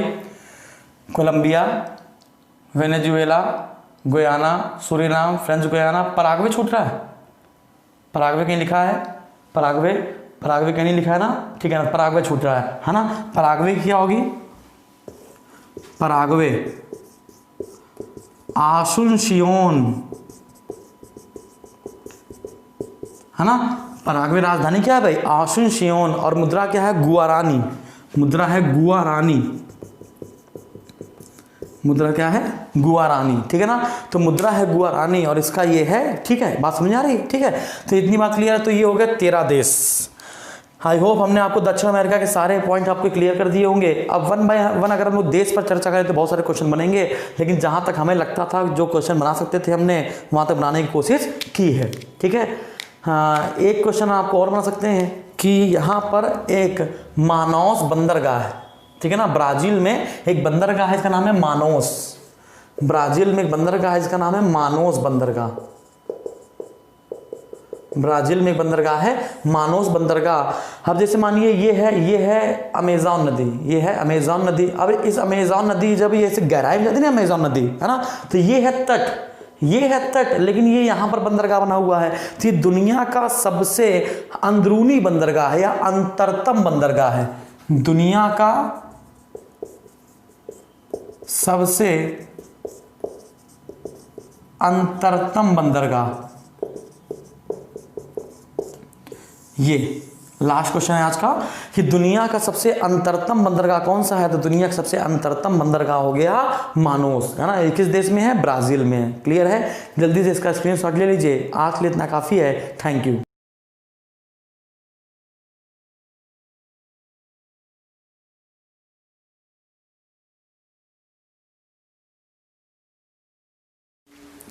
Hello and welcome to all. हम लोग ने ज्योग्राफी पर चर्चा कर रहे थे, ज्योग्राफी के पार्ट चल रहा था। तो ज्योग्राफी के पार्ट में किसने क्या सोचा और क्या क्या कहा, किसने कौन सा सिद्धांत दिया, कौन सा भूगोलवेत्ता ने क्या सोचा था और कौन सा फिनोमेना उसने दिया था, उसकी स्लाइड हम लोग पिछले में देख चुके हैं। अब हम लोग भूगोल का दूसरा पार्ट पढ़ने जा रहे हैं। तो अभी हम लोग दूसरा पार्ट नहीं कह सकते इसको हम लोग बस ऐसे रैंडमली उठाया गया टॉपिक है, लेकिन जो भी टॉपिक होगा, है ना, उसको हम पूरा कवर कराएंगे आपको, और अच्छे से आपको याद होना चाहिए और एक बार में समझ में आना चाहिए। तो आज हम लोग सब बात करने जा रहे हैं पूरे विश्व में जितने महाद्वीप हैं उनमें जो सबसे बड़ा महाद्वीप है वो कौन सा है? एशिया महाद्वीप। तो हम लोग का जो आज चैप्टर है उसका नाम क्या है? एशिया महाद्वीप। तो हम लोग आज एशिया महाद्वीप पर चर्चा करने वाले हैं। तो एशिया महाद्वीप से अगर जितने भी क्वेश्चन आने होंगे तो इसी एशिया महाद्वीप से क्वेश्चन बन जाएंगे। ठीक है ना? पहले एशिया महाद्वीप पढ़ेंगे। तो जैसे एशिया महाद्वीप में जितने भी क्वेश्चन बनते हैं, फिर उसके में जितने देश हैं, उन देश में जो जो इम्पोर्टेंट देश हैं, उन इम्पोर्टेंट देश के बारे में भी हम लोग पर्टिकुलर पढ़ेंगे। जैसे नेपाल, पाकिस्तान, अफगानिस्तान, भूटान। भारत का भूगोल तो हम लोग का टॉपिक ही है। ठीक है ना? तो सबसे पहले हम लोग एशिया महाद्वीप की छोटी छोटी कहानियाँ सुनेंगे, डाटा सुनेंगे, और इसके बाद उसको हम धीमे धीमे बोर्ड पर लिख कर आपको याद कराएंगे। ठीक है ना? तो एशिया महाद्वीप आकार की दृष्टि से सबसे बड़ा महाद्वीप है। इसका क्षेत्रफल लगभग 4,45,79,000 वर्ग किलोमीटर है। 4,45,79,000 वर्ग किलोमीटर है। अगर हम लोग पृथ्वी के कुल क्षेत्रफल का देखें तो कितना परसेंट है? तो 8.7% है। पृथ्वी के कुल क्षेत्रफल का ये 8.7% भाग है। जबकि पृथ्वी में, है ना, पृथ्वी में जो स्थल है, ये तो जल और स्थल दोनों मिला के बता दिए 8.7, लेकिन पृथ्वी में जो स्थल का भाग देखा जाए तो उसका ये कितने परसेंट भाग है, 30%, 29.9% है, तो इसको हम 30% मान लेते हैं, है ना। तो पृथ्वी के स्थल भाग का ये 30% भाग अकेले समेटे हुए है, जबकि कुल धरातल का 8.7% भाग घेरे हुए हैं। अगर हम लोग बात करें एशिया महाद्वीप, तो एशिया महाद्वीप में लगभग 48 देश शामिल हैं, है ना। 48 देशों में से 3 देश ऐसे हैं जैसे कजाकिस्तान, रशिया और टर्की। कजाकिस्तान, रशिया और टर्की के कुछ कुछ भाग यूरोप से भी मिलता है, ठीक है ना। कितने देशों का, 3 देशों का। कौन कौन हो गया, रशिया, कजाकिस्तान और टर्की, ठीक है ना। तो रशिया, तो टोटल हमने बताया आपको कि कुल कितने देश आ गए आपके पास एशिया महाद्वीप में, तो आंसर लगाएंगे 48। कितना लगाएंगे भैया, 48, ठीक है ना। तो अच्छा, एक एशिया महाद्वीप में ऐसे देश भी हैं, एशिया महाद्वीप में ऐसे भी देश हैं, है ना। उनके जो क्वेश्चन बनता है, एक होता है क्वेश्चन प्रायद्वीप, क्या होता है प्रायद्वीप, पेनिनसुलर, है ना। तो वो क्षेत्र जिसको 3 ओर से पानी घेरे हुए, जैसे भारत का जो दक्षिण भारत देखा होगा आप लोगों ने, है ना। तो इधर से भी घेरे हैं पानी, इधर से भी और नीचे से भी, है ना। तो वह क्षेत्र जिसको पानी 3 ओर से घेरता है उसे कहते हैं प्रायद्वीप। सबसे बड़ा प्रायद्वीप एशिया का अरब प्रायद्वीप, है ना। तो ऐसे होता है लैंड लॉक्ड, है ना, मतलब कि एक ऐसा क्षेत्र जहाँ पर दूर दूर तक उस क्षेत्र को कोई पानी छूता ना हो, स्पर्श ना करता हो, है ना। तो बहुत सारे हैं जैसे कजाकिस्तान, तुर्कमेनिस्तान, उज्बेकिस्तान, मंगोलिया, है ना, और हो गया लाओस, है ना। तो ये सब हो गए लैंड लॉक्ड, ठीक है ना, जिसमें सबसे बड़ा कौन सा है, कजाकिस्तान, और उससे छोटा कौन सा है, मंगोलिया, ठीक है ना। तो इन सब चीज़ों पर हम लोग चर्चा करने वाले हैं धीमे धीमे। अच्छा, नदियों की बात की जाए तो नदियाँ या तो हिंद महासागर में गिरेंगी, नदियाँ या तो एशिया महाद्वीप की हिंद महासागर में गिरेंगी, या तो प्रशांत महासागर में गिरेंगी, और या तो वो आर्कटिक महासागर में और चली जाएंगी, ठीक है ना। तो आर्कटिक महासागर में कौन कौन सी जाएंगी, जो रशिया के साइबेरियस निकलेंगी, है ना, रशिया के साइबेरियस जो निकलेंगी, जैसे ये नेशी हो गई, है ना। तो ये 3 निकलेंगी और वो तीनों यहाँ पे चली जाएंगी, ठीक है ना। तो हम लोग धीमे धीमे 1 बाय 1 करके चर्चा करना शुरू करते हैं कि एशिया महाद्वीप की उत्तर से दक्षिण लंबाई कितनी है, पूरब से पश्चिम कितनी है ना। जैसे 6440 उत्तर से दक्षिण की है, 9650 पूरब से पश्चिम की है ना। तो हम लोग इसको 1 बाय 1 धीमे धीमे समझना शुरू करते हैं, ठीक है ना। फैक्चुअल डाटा है, इसको याद रखिएगा। तो एशिया महाद्वीप, तो होता क्या है, एशिया महाद्वीप को हम कहते क्या क्या है, 3 पॉइंट याद रखिएगा। इसको हम लोग कहते हैं सभी धर्मों की आद्य भूमि, सभी धर्मों की आद्य भूमि या जन्मभूमि, है ना। आपको पता होगा हिंदू धर्म, जैन धर्म, पारसी धर्म, जरथुस्त्र पारसी, है ना, बौद्ध धर्म, इन सभी धर्मों का जो उदय हुआ था वो एशिया महाद्वीप में हुआ है, इसलिए इसको हम लोग सभी धर्मों की आद्य भूमि कहते हैं। इसी एशिया महाद्वीप को ही हम लोग सभ्यता का पालना भी कहते हैं, सभ्यता का पालना भी कहते हैं। आपको मेसोपोटामिया की सभ्यता जो इराक ईरान में स्थित है थी, जो दजला फरात नदी घाटी के पास स्थित थी, तो मेसोपोटामिया की सभ्यता, चाइना सिविलाइजेशन, चीन की सभ्यता, सिंधु घाटी सभ्यता, ये सब किसकी है, एशिया महाद्वीप की तो है, इसलिए हम लोग इसे क्या कहते हैं, सभ्यता का पालना कहते हैं। एशिया महाद्वीप के 90% भाग पर, 92% भाग पर चावल की खेती की जाती है। एशिया महाद्वीप में पूरे विश्व की बात की जाए तो वो पूरे विश्व में एशिया महाद्वीप पर 92% भाग पर चावल की खेती की जाती है, 92% चावल की खेती की जाती है ना। इसलिए इसको हम लोग चावल संस्कृति भी कहते हैं। तो एशिया महाद्वीप को हम लोग राइस कल्चर भी कहते हैं, चावल संस्कृति भी कहते हैं। तो अभी एशिया महाद्वीप में हम लोग कृषि की पार्ट पे आएंगे, बस अभी धीमे धीमे थोड़ा थोड़ा समझते रहिए जो पेपर में क्वेश्चन आने वाले होंगे, ठीक है ना, इसको बस याद करते चलिए। अच्छा, एशिया महाद्वीप, है ना, आकार में भी सबसे बड़ा है, एशिया महाद्वीप आकार में भी सबसे बड़ा है या पहला है, और जनसंख्या में भी प्रथम है, और जनसंख्या में भी प्रथम है, ठीक है ना। अगर इसके कुल क्षेत्रफल की बात की जाए, इसके कुल क्षेत्रफल की बात की जाए तो कुल क्षेत्रफल होगा 4,45,79,000 वर्ग किलोमीटर, ठीक है ना, 4,45,79,000 वर्ग किलोमीटर, है ना। अगर हम लोग इसकी औसत ऊंचाई की बात की जाए, अगर एशिया महाद्वीप की औसत ऊंचाई की बात की जाए, भूमि की औसत ऊंचाई की बात की जाए तो 960 मीटर, ठीक है ना। अगर हम लोग उत्तर से दक्षिण की लंबाई देखें, अगर हम लोग उत्तर से दक्षिण की लंबाई देखें तो हो जाएगी 6,440 किलोमीटर, किलोमीटर है, वर्ग किलोमीटर नहीं, लंबाई नाप रहे हैं, ठीक है ना। अगर हम लोग इसे पूर्व से पश्चिम की लंबाई देखी जाए तो इस एशिया महाद्वीप की पूर्व से पश्चिम लंबाई है 9650 किलोमीटर, ठीक है ना। तो आप लोगों ने कुल क्षेत्रफल देख लिया, औसत ऊंचाई देख ली, है ना। और अगर हम लोग बेटा पर्वत, पहाड़, पठार और मैदान की बात की जाए, अगर एशिया महाद्वीप में अगर हम लोग को पर्वत, पहाड़, पठार और मैदान की बात की जाए, है ना, और इसी को अगर हमें 100% में बांटना हो, अगर हमें एशिया महाद्वीप में इन्हीं चारों को हमें 100% में बांटना हो तो पर्वत कितना भाग घेरे है, पहाड़ कितना भाग घेरे है, पठार और मैदान, है ना। तो 20% भाग पर्वत घेरे है ना, 20% भाग पर्वत घेरे है, 24% भाग पहाड़ घेरे हैं, 24% भाग पठार घेरे हैं और 32% भाग मैदान घेरे हुए हैं। जरा देखिए 4 4 8 2 10 30 60 60 30 20 50 20 70 20 90 और 10 100, ठीक है ना। तो अगर एशिया महाद्वीप की बात की जाए, है ना, तो एशिया महाद्वीप में पर्वत कितने परसेंट भाग घेरे हैं, तो आंसर लगाएंगे 20%, पहाड़ 24, पठार 24 और मैदान 32% भाग घेरे हुए हैं, ठीक है ना। चलिए, तो हम लोग ने लंबाई देख ली, ऊंचाई देख ली। अब इसके बाद हम लोग बात करेंगे, ठीक है ना, कि कुल कितने देश हैं एशिया महाद्वीप में। तो एशिया महाद्वीप में कुल देशों की संख्या हमने आपको बताई कि 48 है। तो एशिया महाद्वीप में कुल देशों की संख्या हमने कितनी बताई, 48 है, जिनमें से 3 देश ऐसे हैं जिनका कुछ क्षेत्र यूरोप में जाता है ना। वो 3 देश कौन से हैं, टर्की है, कजाकिस्तान है और साइबेरिया है। अब ये साइबेरिया क्या है भाई, अब ये साइबेरिया क्या है, ये है ना। तो रूस का आधा क्षेत्र क्या है ना, इसको हम साइबेरिया ना करके रूस करके दिखाते हैं और फिर इसको समझाते हैं। तो रूस का, कजाकिस्तान का और टर्की का जो कुछ क्षेत्र है ना, वो क्या है, यूरोप की तरफ चला गया है ना।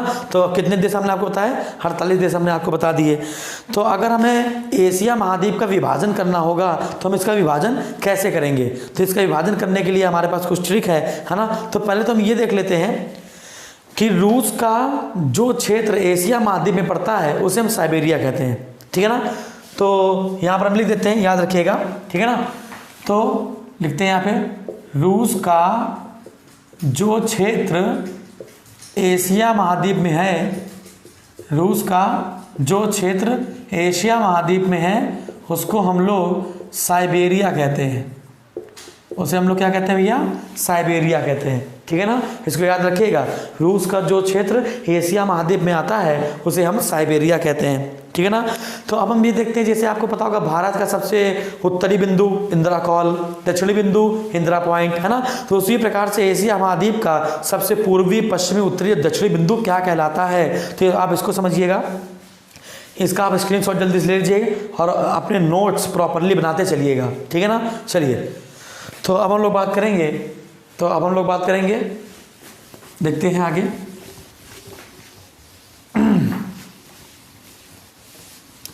अच्छा, इसी में से हम लोग एक क्वेश्चन और देख सकते हैं क्या, कि द्वीपों की लंबाई, है ना, एशिया महाद्वीपों में द्वीपों की लंबाई कितने किलोमीटर है। लंबाई बात कर रहे हैं, एशिया महाद्वीप में जितने भी द्वीप हैं उनकी लंबाई कितने किलोमीटर है ना। समुद्र तट को छोड़कर बताना है, समुद्र तट को छोड़कर। तो समुद्र तट को छोड़कर द्वीपों की लंबाई आपकी पहुंचेगी लगभग 69,000 किलोमीटर। कितनी पहुंचेगी, 69,000 किलोमीटर। एशिया महाद्वीप में 48% जो जनसंख्या है, वैसे कुल जनसंख्या कितनी रहती है, 60%। टोटल जनसंख्या का 60% जनसंख्या एशिया महाद्वीप में रहती है। कुल जनसंख्या का 60% एशिया महाद्वीप में रहती है। इनमें से 48% जो जनसंख्या है ना, वो नगरीय है या शहरी है, और जो 52% जनसंख्या है वो ग्रामीण से संबंधित है, गांव से, ठीक है ना। तो 60% पॉपुलेशन कुल जनसंख्या का यहीं पर है। हमने बताया ना आपको, जनसंख्या में प्रथम, पहला हो गया चाइना, दूसरा हो गया भारत, है ना। चलिए आगे बढ़ते हैं। अब हम लोग बात करेंगे अब हम लोग बात करेंगे कि पूरब, पश्चिम, उत्तर और दक्षिण के बिंदु को हम लोग क्या कहते हैं। तो उसके लिए आपको एक सूत्र याद करना पड़ेगा, ठीक है ना। उस सूत्र का नाम है उसे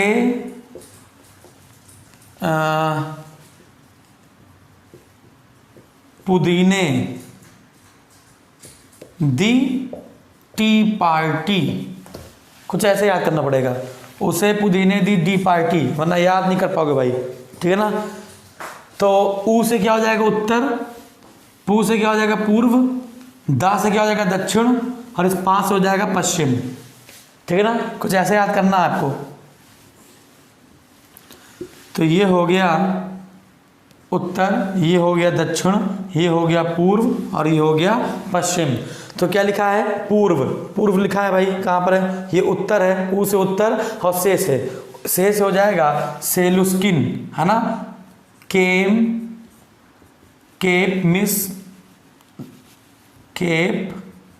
मिस सेलुस्किन, ठीक है ना। तो एशिया महाद्वीप का सबसे उत्तरी बिंदु है केप मिस सेलुस्किन।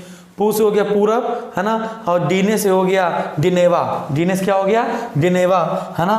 तो हो जाएगा केप मिस डिनेवा, ठीक है ना। ये केप मिस आपको सब में कॉमन मिलेगा, तो आपको बस इतना रखना है, हु से मतलब सेलुस्किन, पू मतलब पूर्व और डीने मतलब डिनेवा। केप मिस आपको सब में लगाना है। आप पहले लगा सकते हो, आप पहले लगा के बैठ जाओ, ठीक है ना। अब क्या है, दी से दक्षिण और टी से क्या है, टी से हो जाएगा टीजी बुरु, टी बुरु, क्लियर है। तो हो जाएगा दक्षिणी बिंदु। अब क्या होगा, पा से पश्चिम और आरटी शेष जी, है ना, आरटी शेष जी, ठीक है ना। याद कर लीजिएगा, इसको थोड़ा सा कठिन है लेकिन आपको याद हो जाएगा, ठीक है ना। तो उत्तरी बिंदु क्या कहलाता है, केप मिस सेलुस्किन, केप मिस डिनेवा, केप मिस टीजी ब्रू और केप मिस आरटी शेष जी, ठीक है ना। तो ये पूरा पश्चिम, उत्तर और दक्षिण का क्या हो गया, विस्तार हो गया। और अभी हमने आपको बताया है कि उत्तर से दक्षिण लंबाई कितनी है 6440 किलोमीटर, और पूरब से पश्चिम लंबाई कितनी है तो 9650 किलोमीटर, 9650 किलोमीटर, ठीक है ना। तो अभी हमने आपको ये बता दिया, ठीक है। अब हम लोग धीमे धीमे और आगे बढ़ते हैं, इसका स्क्रीनशॉट ले लीजिए, ठीक है। हम लोग लैंड लॉक की बात करते हैं, स्थल रुद्र देश की बात करते हैं, और एशिया महाद्वीप को कैसे बांटा जाए इसकी बात करते हैं। इस पीछे लीजिए स्क्रीनशॉट, चलिए। अब एशिया महाद्वीप को हमें बांटना है ना, भौगोलिक दृष्टि से एशिया महाद्वीप का विभाजन। तो भौगोलिक दृष्टि से हमें अगर एशिया महाद्वीप का क्या करना है, विभाजन करना है ना, तो कुछ ऐसा विभाजन करेंगे, ऐसा, ये देखो ये विभाजन हो गया, है ना। तो इसमें आपको कुछ समझ में आई क्या है, विभाजन कैसे किया है। अरे भाई ये था नॉर्थ, ये था साउथ, ये था ईस्ट, ये था वेस्ट, है ना। तो कैसे विभाजन किया हमने विभाजन नॉर्थ पे नहीं किया है, यानी कि पूर्वी यानी कि उत्तरी एशिया नहीं पढ़ना हम लोग को पढ़ना है। अच्छा पहले देख लेते हैं, नॉर्थ है तो ये क्या होगा, नॉर्थ ईस्ट होगा, ये साउथ ईस्ट होगा, ये साउथ वेस्ट होगा और ये नॉर्थ वेस्ट होगा, है ना। तो हमने क्या क्या खींचा है, हमने नॉर्थ ईस्ट बताया है, ईस्ट हो गया, साउथ ईस्ट हो गया, साउथ हो गया और साउथ वेस्ट हो गया। समझ में आ गया। यानी कि हम लोग एशिया महाद्वीप को इन 5 भागों में बांटेंगे। कितने भागों में, इन 5 भागों में बांटेंगे, ठीक है ना, याद रखिएगा। तो एशिया महाद्वीप को हम लोग कितने भागों में बांटेंगे, 5 भागों में बांटेंगे। और इसके देश आपको याद रखने हैं, जो मैं आपको देश याद कराऊंगा। साउथ ईस्ट के अगर देशों को याद करना है आपको, है ना, तो इसे एक पद से 2 काज होने वाले हैं, है ना। आपको अगर याद आ गया तो आप बताओ इसका फुल फॉर्म क्या होना है, आसियान, है ना। गणतंत्र दिवस पे आए थे ना हम लोग, क्या नहीं आए थे, तो स्वतंत्रता दिवस पे आए थे। अरे भाई या तो स्वतंत्रता पे आएंगे या तो गणतंत्र पे आएंगे। अब ये आपका काम है क्या, कब आए थे, ठीक है ना, बताइए जल्दी से फुल फॉर्म। तो इसका फुल फॉर्म है the association of south east Asian nation, तो हमने क्या बोला, the association of south east Asian nation, यानी साउथ ईस्ट। अगर आपने आसियान के 10 देश याद कर लिए तो आपको साउथ ईस्ट के जो भी देश होंगे वो आपको याद हो जाएंगे। और अगर आपने, है ना, अगर आपने सार्क याद कर लिया, है ना, साउथ एशियन, देखो south Asian association for regional cooperation, है ना, तो अगर आपने सार्क के देश याद कर लिए तो आपको आधा पार्ट हो जाएगा, है ना। साउथ वेस्ट अगर आपने जो भी अरब के कंट्रीज हैं उसको याद कर लिए तो हो जाएगा, जैसे कि आपने ओपेक के कंट्री याद कर लिए, है ना, तो काम हो जाएगा। और पूर्वी, और ये इधर हो गया, ठीक है ना, नॉर्थ ईस्ट वाला हो गया। तो इसको हम लोग याद करते हैं ज़रा सा धीमे धीमे, ठीक है। इसको कैसे याद किया जाएगा ज़रा बताते हैं। तो हमें जो जो याद करना पहले इसको देखते हैं। तो हमें याद करना है, तो हम लोग याद करेंगे जल्दी से। तो सबसे पहले हम लोग दक्षिण पश्चिम एशिया देखते हैं। तो सबसे पहले हम लोग दक्षिण पश्चिम एशिया देखते हैं। विभाजन में हम लोग क्या करते हैं, सबसे पहले दक्षिण पश्चिम एशिया के कुछ देश देखते हैं। तो दक्षिण पश्चिम एशिया में क्या क्या आएगा, साउथ वेस्ट में, है ना, साउथ वेस्ट एशिया, मतलब साउथ वेस्ट एशिया में क्या होगा, इधर वाला पार्ट होगा, इधर वाला, है ना, जैसे ये एशिया महाद्वीप है ना, जैसे एशिया महाद्वीप है तो जो इधर वाला पार्ट होगा, इराक ईरान वाला पार्ट जो होगा वो साउथ वेस्ट में जाएगा, है ना। तो जो इंपॉर्टेंट आपको वो रखने हैं, जैसे इजराइल,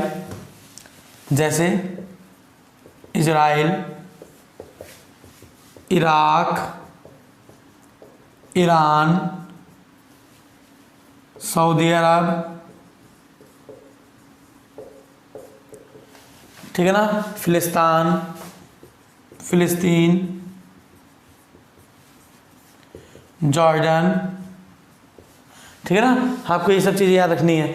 हम लोग बात करेंगे, अब हम लोग बात करेंगे किसकी, साउथ एशिया की, है ना, दक्षिण एशिया की। अगर लोग दक्षिण एशिया की बात करेंगे, साउथ एशिया की,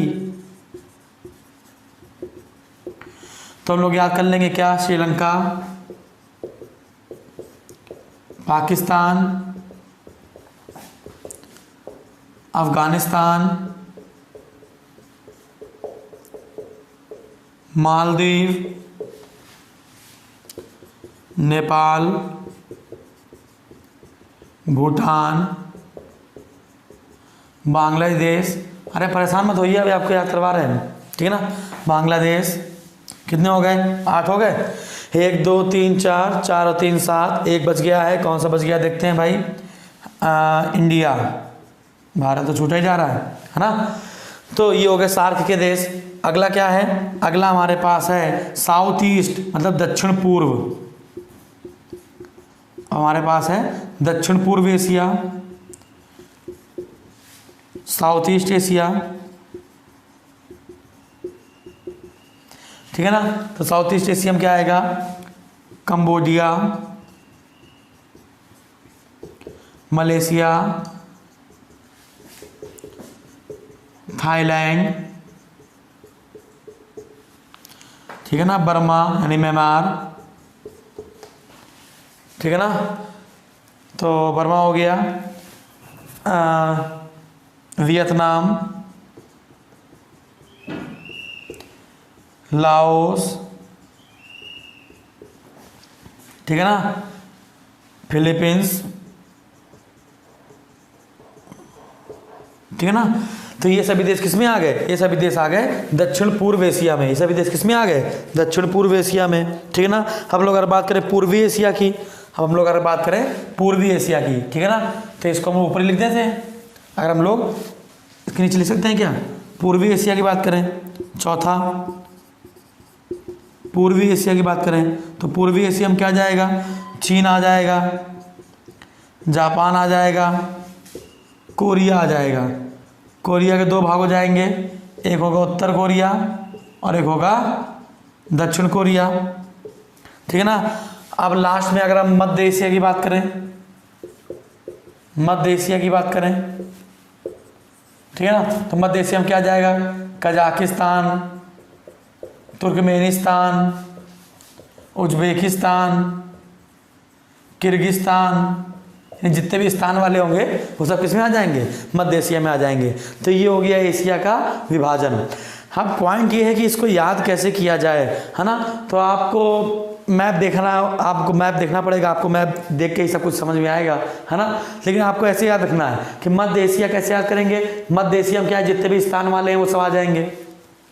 दक्षिण पश्चिम एशिया में जितने मुस्लिम कंट्री होंगे वो सब आ जाएंगे, ठीक है ना। साउथ ईस्ट एशिया, दक्षिण एशिया में क्या होगा, जितने सार्क के देश होंगे वो सब आ जाएंगे। दक्षिण पूर्व एशिया में क्या होगा, जितने आसियान के देश होंगे वो आ जाएंगे। और पूर्वी एशिया में क्या होगा, बस 3-4 आपका रखना, चीन, जापान, कोरिया। कोरिया 2 भागों में बांट दो, उत्तर कोरिया और दक्षिण कोरिया। हाँ, आसान होता है ये सब याद करना, ठीक है ना। बस एक बार आपको देखना पड़ेगा सही से, आपको याद हो जाएगा, ठीक है ना। रफ कर देते हैं इसको रफ करने के बाद अब हम आपको आसियान के देश यानी कि दक्षिण पूर्व साउथ ईस्ट एशिया के देश और सार्क के देश ये आपको याद करा देते हैं। बताइएगा ना किसी को, ठीक है ना, किसी को बताना मत, आपको हम याद कराते हैं। तो अगर आपको साउथ ईस्ट मतलब कि आसियान के देश याद करवाए जाए तो आसियान में कुल कितने देश हैं, तो आसियान में कुल 10 देश हैं। तो आसियान में कुल कितने देश हैं भाई, तो आसियान में कुल 10 देश हैं, ठीक है ना। चलो, तो ASEAN association of south east Asian nation, ठीक है ना। इसका हेडक्वार्टर क्या है, इसका हेडक्वार्टर है जकार्ता। किसकी राजधानी है ये, इंडोनेशिया की, ठीक है ना।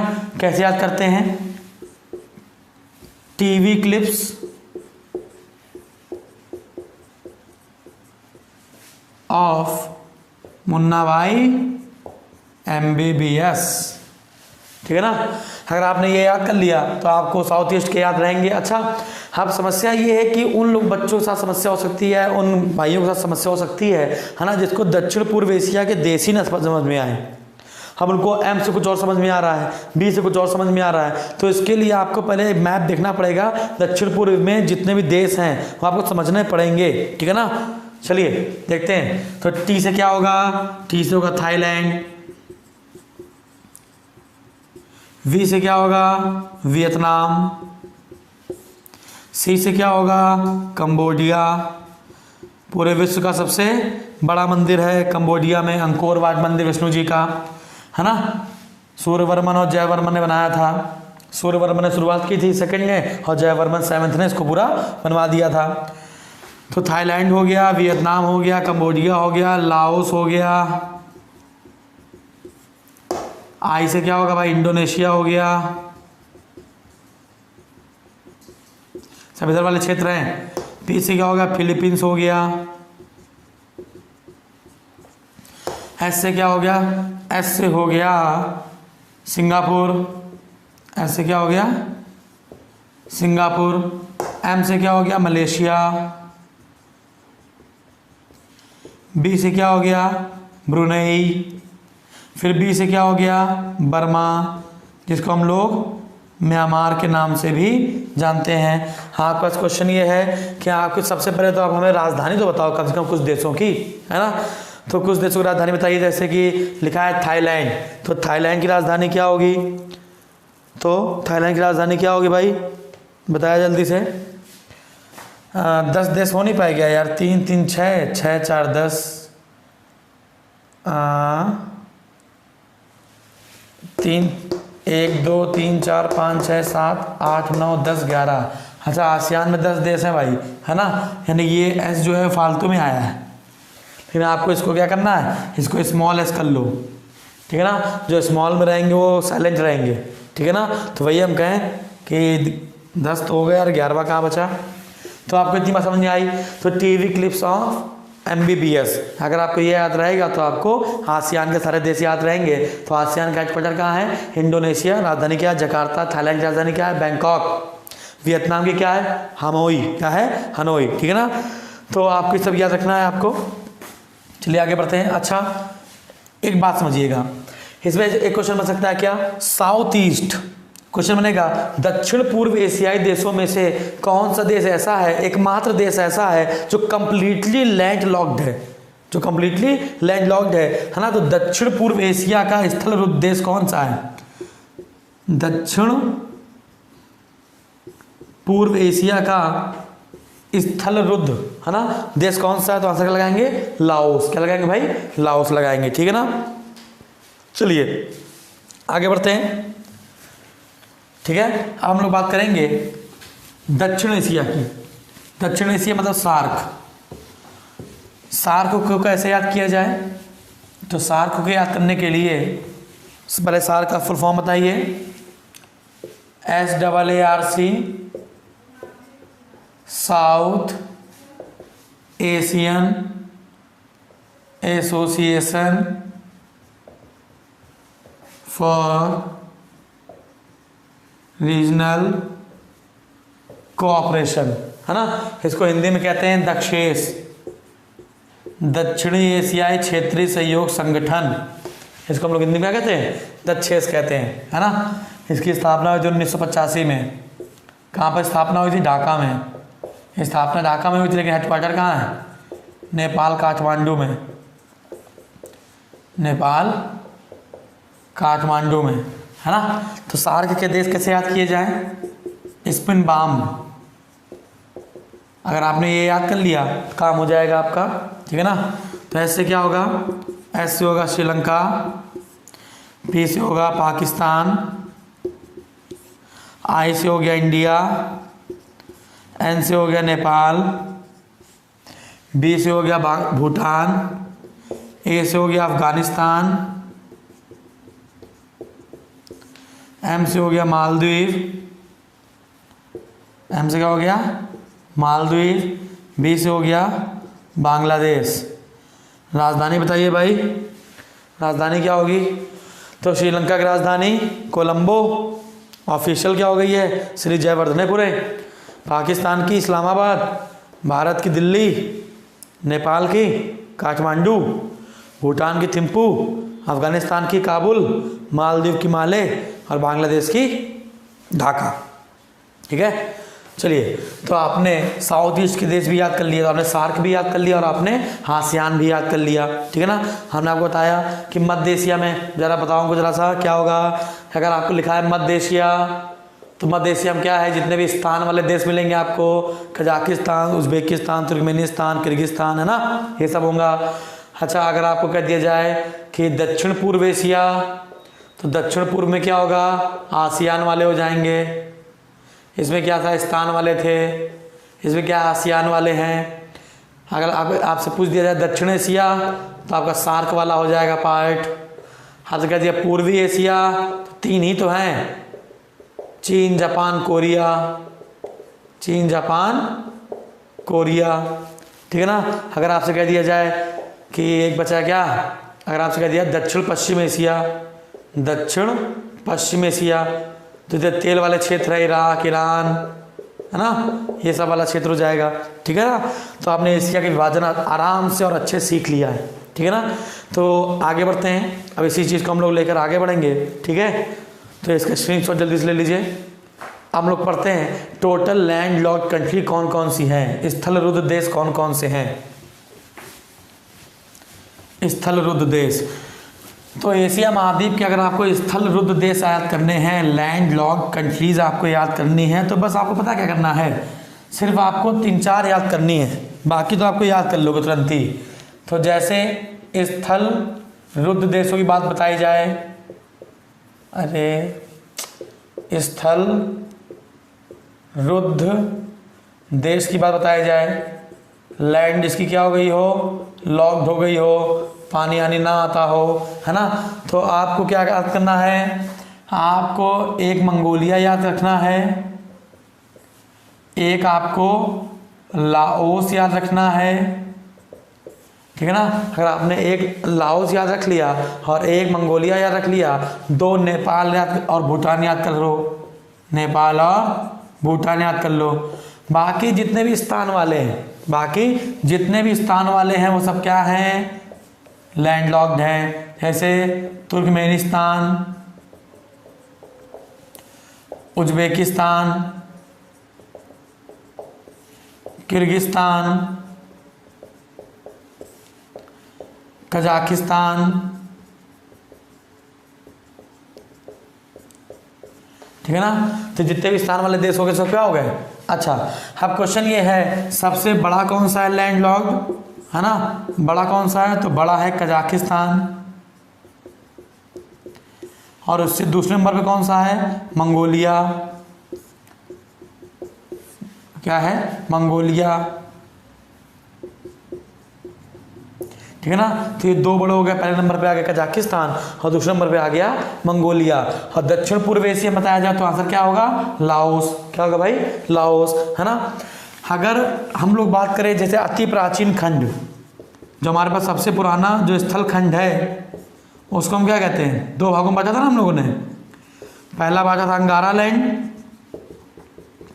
अंगारा लैंड, दूसरा बांटा था गोंडवाना लैंड। ये दोनों लैंड एशिया महाद्वीप में आपको मिल जाएंगे देखने को। अंगारा लैंड जो है वो रूस और चीन वाला पार्ट हो जाएगा, और जो गोंडवाना लैंड है वो भारत का प्रायद्वीप हो जाएगा, भारत का प्रायद्वीप हो जाएगा, यानी दक्षिण भारत का जो एरिया है वो हो जाएगा गोंडवाना लैंड का पार्ट, ठीक है ना। तो अगर प्रायद्वीप की बात की जाए तो प्रायद्वीप क्या होता है भाई, तीन ओर से घिरा क्षेत्र। प्रायद्वीप क्या होता है भाई, ऐसा क्षेत्र जो तीन ओर से क्या हो, घिरा, उसे हम क्या कहते हैं, प्रायद्वीप। और एशिया महाद्वीप का सबसे बड़ा प्रायद्वीप कौन सा है, अरब प्रायद्वीप, है ना। तो एशिया महाद्वीप का सबसे बड़ा प्रायद्वीप कौन सा है, तो आंसर है अरब प्रायद्वीप, ठीक है ना। तो अरब प्रायद्वीप एशिया महाद्वीप का सबसे बड़ा प्रायद्वीप है, ठीक है ना। तो आपने इतना समझ में आ गया, आपको स्थल को देश समझ में आ गया, कैसे याद करने हैं, मंगोलिया, लाओस, नेपाल, भूटान याद कर लो, है ना। बाकी स्थान वाले देश याद कर लो, काम हो जाएगा आपका, ठीक है ना। तो प्रायद्वीप की बात बताई हमने, अब क्या सबसे बड़ा प्रायद्वीप कौन सा है, अरब प्रायद्वीप है। चलिए अब हम लोग आगे बात करते हैं, हम लोग देखते हैं एशिया महाद्वीप की जलवायु। अब हम लोग एशिया महाद्वीप की जलवायु देखते हैं। एशिया महाद्वीप की जलवायु को हम लोग तीन भागों में बांटेंगे। एशिया महाद्वीप की जलवायु को हम लोग तीन भागों में बांटेंगे, नीचे से ऊपर, ठीक है ना। एशिया महाद्वीप की जलवायु को हम लोग तीन भागों में बांटेंगे। तो अगर हम लोग एशिया महाद्वीप की जलवायु को बांटा जाए तो तीन भागों में बांटेंगे। पहला हम लोग बांटेंगे एशिया मानसून, एशिया मानसून।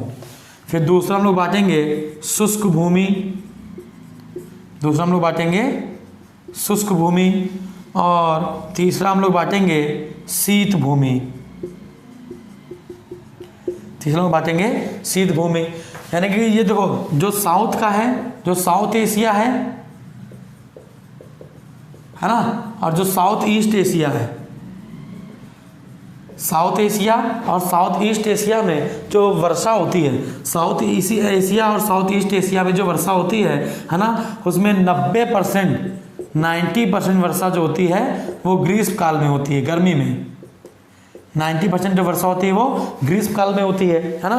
तो एशिया महाद्वीप का या विश्व का सबसे सर्वाधिक जो वर्षा वाला क्षेत्र है उसका नाम है मासिन राम। और जो दूसरा है वो क्या है, चेरापूंजी का नाम अब बदल दिया गया, उसको कर दिया गया सोहरा, ठीक है ना। मासिन राम और चेरापूंजी दोनों एक ही जगह है, कहाँ पर, मेघालय मतलब मेघ मतलब बादल, आलय मतलब घर। अब बादल होगा तो भैया वर्षा तो हो गई, है ना। मेघालय कहाँ का है, भारत का, राजधानी क्या है, शिलोंग, है ना। तो सर्वाधिक वर्षा वाला क्षेत्र कौन सा हो गया, मासिन राम। और दूसरे नंबर पर कौन सा हो गया, चेरापूंजी, ठीक है ना। शुष्क भूमि में क्या आएगा, शुष्क भूमि में, है ना, दक्षिण के क्षेत्र से ऊपर निकल चलो, मध्य एशिया वाला भाग, जो मध्य एशिया वाला भाग में क्या आएगा, मंगोलिया। मध्य एशिया वाले भाग में क्या आ जाएगा भाई, मंगोलिया, हाँ कि ना, तजाकिस्तान, उज्बेकिस्तान, किर्गिस्तान, ये सब तो आएगा, है ना। तो शुष्क भूमि, तो यहाँ पर जो वर्षा होती है वो 2 सेंटीमीटर से लेकर 20 सेंटीमीटर के बीच में होती है। जो वर्षा होती है वो 2 सेंटीमीटर से लेकर 20 सेंटीमीटर के बीच में होती है, ठीक है ना। यानी साउथ वेस्ट वाला पार्ट भी इसमें शामिल हो जाएगा, इसमें मध्य एशिया के साथ साथ साउथ वेस्ट वाला पार्ट भी शामिल हो जाएगा। सबसे कम वर्षा यहीं पर होगी, है ना। शीत भूमि में जो वर्षा होगी वो क्या होगी, साइबेरिया क्षेत्रों में होगी, यानी रशिया वाले क्षेत्र में होगी, है ना। तो शीत भूमि में शीतकालीन जो वर्षा होती है, शीतकालीन जो जलवायु होती है वो साइबेरिया, शुष्क भूमि मंगोलिया, मध्य एशिया और साउथ वेस्ट वाला एशिया वाला पार्ट है। और एशिया मानसून में क्या होगा, साउथ एशिया और साउथ ईस्ट एशिया। तो हमने 5 भागों में बताया था, south Asia south east Asia तो एशिया मानसून, मध्य एशिया और साउथ वेस्ट एशिया तो हो गया शुष्क भूमि, है ना। तो एक बचता है वो हो जाएगा शीत भूमि वाला साइबेरिया वाला पार्ट, ठीक है ना। चलिए आगे बढ़ते हैं। हमने आपको इतिहास में मुगल चित्रकला में बहुत जो डीपली पढ़ाया था, उसमें बताया था साइबेरिया का बिरला सारस और बंगाल का अनोखा पुष्प। मुगल काल में ये दोनों चित्र, साइबेरिया के बिरला सारस और बंगाल का अनोखा पुष्प, ये दोनों चित्र मुगल काल में किस चित्रकार ने बनाए थे, है ना। ये आपके क्वेश्चन है और इस क्वेश्चन का आंसर हमें आप बताएंगे। अगर नहीं पता चलता है आपको तो मुगल चित्रकला जो हम लोग को इतिहास वाला पार्ट था उसको उठा के देखेंगे और अच्छा सा नोट्स उसका तैयार करेंगे, ठीक है। चलिए अब हम लोग बात करेंगे, अब हम लोग नदियों की बात करेंगे। तो जलवायु वाला पार्ट हम लोग देख लिया है, और हम लोग बात करेंगे नदियों वाला। अच्छा, नदियों को पढ़ने से पहले हम लोग ये देखते हैं कि एशिया को अफ्रीका से कौन अलग करता है, एशिया को ऑस्ट्रेलिया से कौन अलग करता है ना। तो पहले तो ये समझो, पहले तो ये देखते हैं, जैसे कि ये है एशिया, तो एशिया के उत्तर में क्या है, दक्षिण में क्या है, पूर्व में क्या है और पश्चिम में क्या है। तो एशिया महाद्वीप के पूर्व में क्या है भाई, तो एशिया महाद्वीप के पूर्व में प्रशांत महासागर है, प्रशांत महासागर है। उसी में एक क्षेत्र है फिलीपींस, उसी में एक क्षेत्र है फिलीपींस। यहीं पर सबसे गहरा गर्त पाया जाता है, सबसे गहरा गर्त पाया जाता है, जिसका नाम है मेरियाना ट्रंच, मेरियाना की खाई, जो 11,034 मीटर गहरी है, ठीक है ना। चलिए, तो अब क्या है, उत्तर में आर्कटिक महासागर है, उत्तर में क्या है, आर्कटिक महासागर है, क्या है, आर्कटिक महासागर है। दक्षिण में क्या है, हिंद महासागर है, दक्षिण में क्या है, हिंद महासागर है। पश्चिम में क्या है, यूराल पर्वत है, कैस्पियन सागर है, यूराल पर्वत है, कैस्पियन सागर है, काला सागर है ना, काला सागर है, और मेडिटेरियन सी भूमध्य सागर है, ठीक है ना। और इसी साइड से शुरू हो जाता है यूरोप, इसी साइड से क्या शुरू होता है, सॉरी, इसी साइड से शुरू हो जाता है क्या, यूरोप, है ना।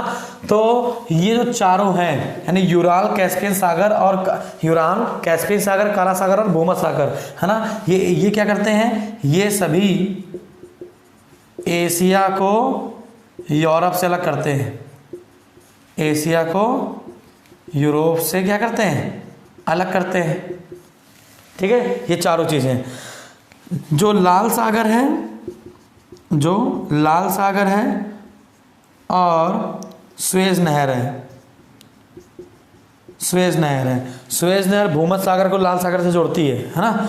ये क्या करती है, एशिया को अफ्रीका से अलग करती है, एशिया को अफ्रीका से अलग करती है, ठीक है ना। अगला क्या है, अगला है कि न्यू गिनी द्वीप, न्यू गिनी द्वीप, ये एशिया को ऑस्ट्रेलिया से अलग करता है, एशिया को ऑस्ट्रेलिया से अलग करता है। फिर है सबसे लास्ट में एशिया महाद्वीप के पास बेरिंग जल संधि, क्या है, बेरिंग जल संधि। जब आपको डेट लाइन पढ़ा रहे होंगे, जब आपको देशांतर रेखा पढ़ा रहे होंगे, तो उसमें बेरिंग जल संधि का एक बहुत बड़ा रोल होगा जो आपको टाइम देखने में मदद करेगा, ठीक है ना। बेरिंग जल संधि क्या करती है, एशिया महाद्वीप को, एशिया को किससे, नॉर्थ अमेरिका से अलग करता है, ठीक है ना, इसको याद रखिएगा। तो आपको पता चल गया, उत्तर में आर्कटिक महासागर, प्रशांत महासागर में फिलीपींस, राजधानी मनीला, अंतर्राष्ट्रीय चावल अनुसंधान केंद्र भी वहीं पर है, सबसे गहरा गर्त फिलीपींस में, मेरियाना खाई, 11,034 मीटर। लाल सागर स्वेज नहर ये क्या करते हैं, एशिया को अफ्रीका से अलग करते हैं। न्यू गिनी द्वीप एशिया को ऑस्ट्रेलिया से अलग करते हैं। एशिया को यूरोप से अलग करने का काम ये चारों लोग करते हैं, ठीक है ना। आपको ये सब बातें याद रखनी है। चलिए, अच्छा एक क्वेश्चन है आप मेरे मन में, आप इसका आंसर बताइए जरा सा, कि लाल सागर को हम लोग लाल सागर क्यों कहते हैं। ठीक है, दूर से देखने पर लाल सागर बिल्कुल लाल दिखाई पड़ता है, तो ऐसा क्यों है। तो सोचिए, बताइए, जल्दी जल्दी सोचिए। सबने सोच लिया, अब कुछ लोग सोच रहे हैं लो लाल सागर रंग लाल दिखाई पड़ता तो हम क्या करें। है तो है, अगर है तो पेपर में फेल हो जाओगे, और क्या होगा, कुछ नहीं होगा उससे ज़्यादा, है ना। तो लाल सागर का रंग लाल क्यों है, ये बायोलॉजी का एक चैप्टर हम लोग पढ़ेंगे, है ना। Study of algae is called phycology. जब हम लोग शैवालों का अध्ययन कर रहे होंगे तो उसी में से शैवाल कई प्रकार के होते हैं, लाल शैवाल, बीजीए ब्लू ग्रीन एल्गी, है ना, नीली हरी शैवाल, है ना, भूरी शैवाल जैसे सार गौसम वाचुरैया डाई एटम, है ना। तो ये सब बहुत सारे हमें शैवाल देखने को मिलेंगे आपको। तो उसी में से लाल सागर, समुद्र में उगने वाली घासों को शैवाल कहते हैं, है ना, समुद्र में उगने वाली घासों को शैवाल कहते हैं। और लाल सागर रंग लाल इसलिए है क्योंकि इसके ऊपरी परत पर लाल शैवाल पाई जाती है, जिसका नाम है ट्राइकोडेस्मियम इरीथियम। क्या नाम है, ट्राइकोडेस्मियम इरीथियम। अरे डरिए नहीं बिल्कुल भी, ट्राइकोडेस्मियम इरीथियम, ठीक है ना। तो जब शैवाल वाला चैप्टर हम लोग पढ़ रहे होंगे तब चुन चुन के सारे क्वेश्चन हम लोग उसी से करेंगे, ठीक है। तो इसका स्क्रीनशॉट जल्दी से ले लीजिए। आगे बढ़ते हैं हम लोग अब लास्ट में देखेंगे नदी के बारे में, थोड़ा सा नदी के बारे में देखेंगे। या तो आर्कटिक महासागर में गिर जाएगी, या तो हिंद महासागर में, या तो प्रशांत महासागर में नदियाँ गिरेंगी, ठीक है ना। तो सबसे पहले हम लोग देखते हैं अपनी वाली हिंद महासागर में गिरने वाली नदियाँ। हिंद महासागर में गिरने वाली नदियाँ, है ना। तो पहले इनको देखते हैं, जैसे गंगा हो गई, ब्रह्मपुत्र हो गई, सिंधु हो गई, ठीक है, मेकोंग हो गई, इरावदी हो गई, ठीक है ना, मेकोंग हो गई और इरावदी हो गई। अच्छा, मेकोंग से कई सारे क्वेश्चन बनते हैं क्या, कि मेकोंग क्या करती है। मेकोंग जो नदी है ना, मेकोंग जो नदी है वो, इसको हम लोग साउथ ईस्ट की गंगा और साउथ ईस्ट की डैन्यूब कहते हैं। मेकोंग को हम लोग साउथ ईस्ट की गंगा और साउथ ईस्ट की डैन्यूब कहते हैं। क्यों, क्योंकि मेकोंग जो होती है ना, ये कुछ सीमा रेखा तैयार करती है, कुछ सीमा रेखा बनाती है ना। जैसे क्या करती है, म्यांमार, लाओस, ठीक है, Thailand, Laos, Myanmar, Laos, Thailand, Laos, Cambodia, Laos,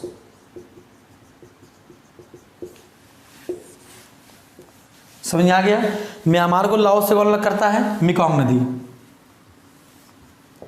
देख लो इतना अलग करी बेचारी, है ना। म्यांमार को लाओस से, थाईलैंड को लाओस से, कंबोडिया को लाओस से अलग करने विभाजन रेखा कौन सी है, तो आंसर लगाएंगे मेकोंग नदी, है ना। इसको हम लोग दक्षिण की डैन्यूब, दक्षिण पूर्व की डैन्यूब और दक्षिण पूर्व की गंगा के नाम से जानते हैं, ठीक है ना।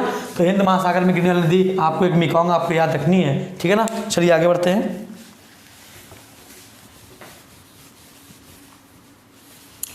आप देखते हैं प्रशांत महासागर में गिरने वाली नदियाँ।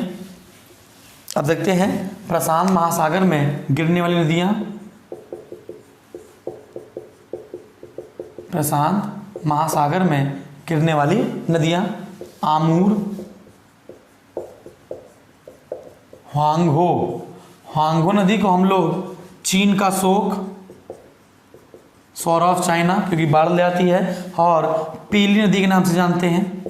अब पीली नदी क्यों है, क्योंकि पीली शैवाल। यांग टीसी क्यांग एशिया महाद्वीप की सबसे बड़ी नदी है। एशिया महाद्वीप की सबसे बड़ी नदी कौन सी है? यांग सी कियांग और हो गई सी कियांग, सब चाइना वाली, ठीक है ना, प्रशांत महासागर में हो गई। तो हांगो नदी को हम लोग चीन का शोक कहते हैं और पीली नदी कहते हैं। यांग सी कियांग को एशिया महाद्वीप की सबसे बड़ी नदी है, ठीक है ना। अब प्रशांत महासागर के बाद अब आएगा क्या? हिंद महासागर हो गया, प्रशांत महासागर हो गया। अब साइबेरिया के क्षेत्र से 3 नदी निकलती है, साइबेरिया प्रदेश से 3 नदी निकलती है जो कि आर्कटिक महासागर में जाकर गिर जाती है ऊपर की ओर। तो अब क्या है? आर्कटिक महासागर में गिरने नदियां, तो आर्कटिक महासागर से जो नदियां गिरेंगी वो साइबेरिया के प्रदेश से निकलेंगी, है ना। और ये इनकी संख्या कितनी होगी? 3 होगी, है ना। इनकी संख्या कितनी होगी? 3 होगी। ओबे, पहले कौन सी हो गई? पहली हो गई ओबे, येनेसी, लीना, येनेसी और लीना, ठीक है ना। ओबे, येनेसी और लीना ये कहाँ गिरती हैं? आर्कटिक महासागर में गिरती हैं, ठीक है ना। तो आपको ये नदियाँ आपको याद हो गई होंगी। चलिए हाँ, बताइए जल्दी से कि जो हमने आपको बताया गंगा ब्रह्मपुत्र के मिलने से सुंदरवन का डेल्टा बनता है, ये सब छोड़िए, ये सब बात की बातें हैं। तो जो मेकोंग नदी है इसे हम लोग क्या कहते हैं? इसे हम लोग दक्षिण पूर्व की गंगा कहते हैं और दक्षिण पूर्व का डैन्यूब कहते हैं। दक्षिण पूर्व की गंगा और दक्षिण पूर्व की डैन्यूब कहते हैं। हुआंगो नदी को हम लोग पीली नदी कहते हैं, पीली नदी, येलो रिवर, और चीन का शोक कहते हैं। यांग सी कियांग नदी जो है, यांग सी कियांग, इसको ये एशिया महाद्वीप की सबसे बड़ी नदी है। साइबेरिया प्रदेश से ये 3 निकलते हैं। साइबेरिया क्या है? रूस का वो क्षेत्र जो एशिया महाद्वीप में होता है, उसे हम क्या कहते हैं? साइबेरिया के नाम से जानते हैं, ठीक है ना। उसे हम लोग साइबेरिया के नाम से जानते हैं। अच्छा, एक बताते हैं, एक अंतर प्रवाह, है ना, क्या हो जाता है? आंतरिक प्रवाह, है ना। क्या है? आंतरिक प्रवाह, जो अंदर ही अंदर इसका जल प्रवाह हो, आंतरिक जल प्रवाह, आंतरिक जल प्रवाह, ठीक है ना। जो किसी महासागर में गिरती, जाके किसी सागर में गिर जाती है ना। तो आंतरिक जल प्रवाह, एक सागर है अरल सागर, अरल सागर, है ना। कह रहे हैं कि ये आगे चल के विलुप्त हो जाएगा, विलुप्त हो जाएगा, क्योंकि जब इसको देखा गया था तो इसकी जो लंबाई थी, जो इसका क्षेत्रफल था वो 68,000 वर्ग किलोमीटर पर था। जो अरल सागर था वो पहले 68,000 वर्ग किलोमीटर में फैला था, लेकिन अब ये घटकर सिर्फ 6800 ही बचा है, लगभग अपने आप का 10%, लगभग अपने आप का 10% ही बचा है ना। इसी अरल सागर में 2 नदियां आकर गिर जाती थी, है ना। उस नदियों का नाम है सिर और आमू। क्या है? सिर और आमू। तो यहाँ पे 2 नदियां आकर गिर जाती थी, एक का नाम था सिर नदी और एक का नाम था आमू नदी। तो सिर और आमू नदी कहाँ पर आके गिरती थी? तो आंसर लगाएंगे क्या?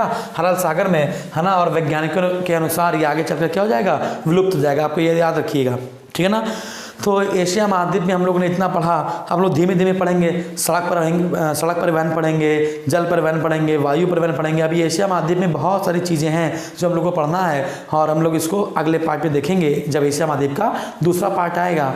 दूसरे पार्ट के बाद हम लोग का फिर एशिया महाद्वीप में जो 48 देश हैं उनमें जो इंपॉर्टेंट कंट्री होंगे, इनके बारे में हम लोग धीमे धीमे चर्चा करना शुरू करेंगे, ठीक है ना। आज के लिए इतना काफ़ी है, ठीक है। Thank you.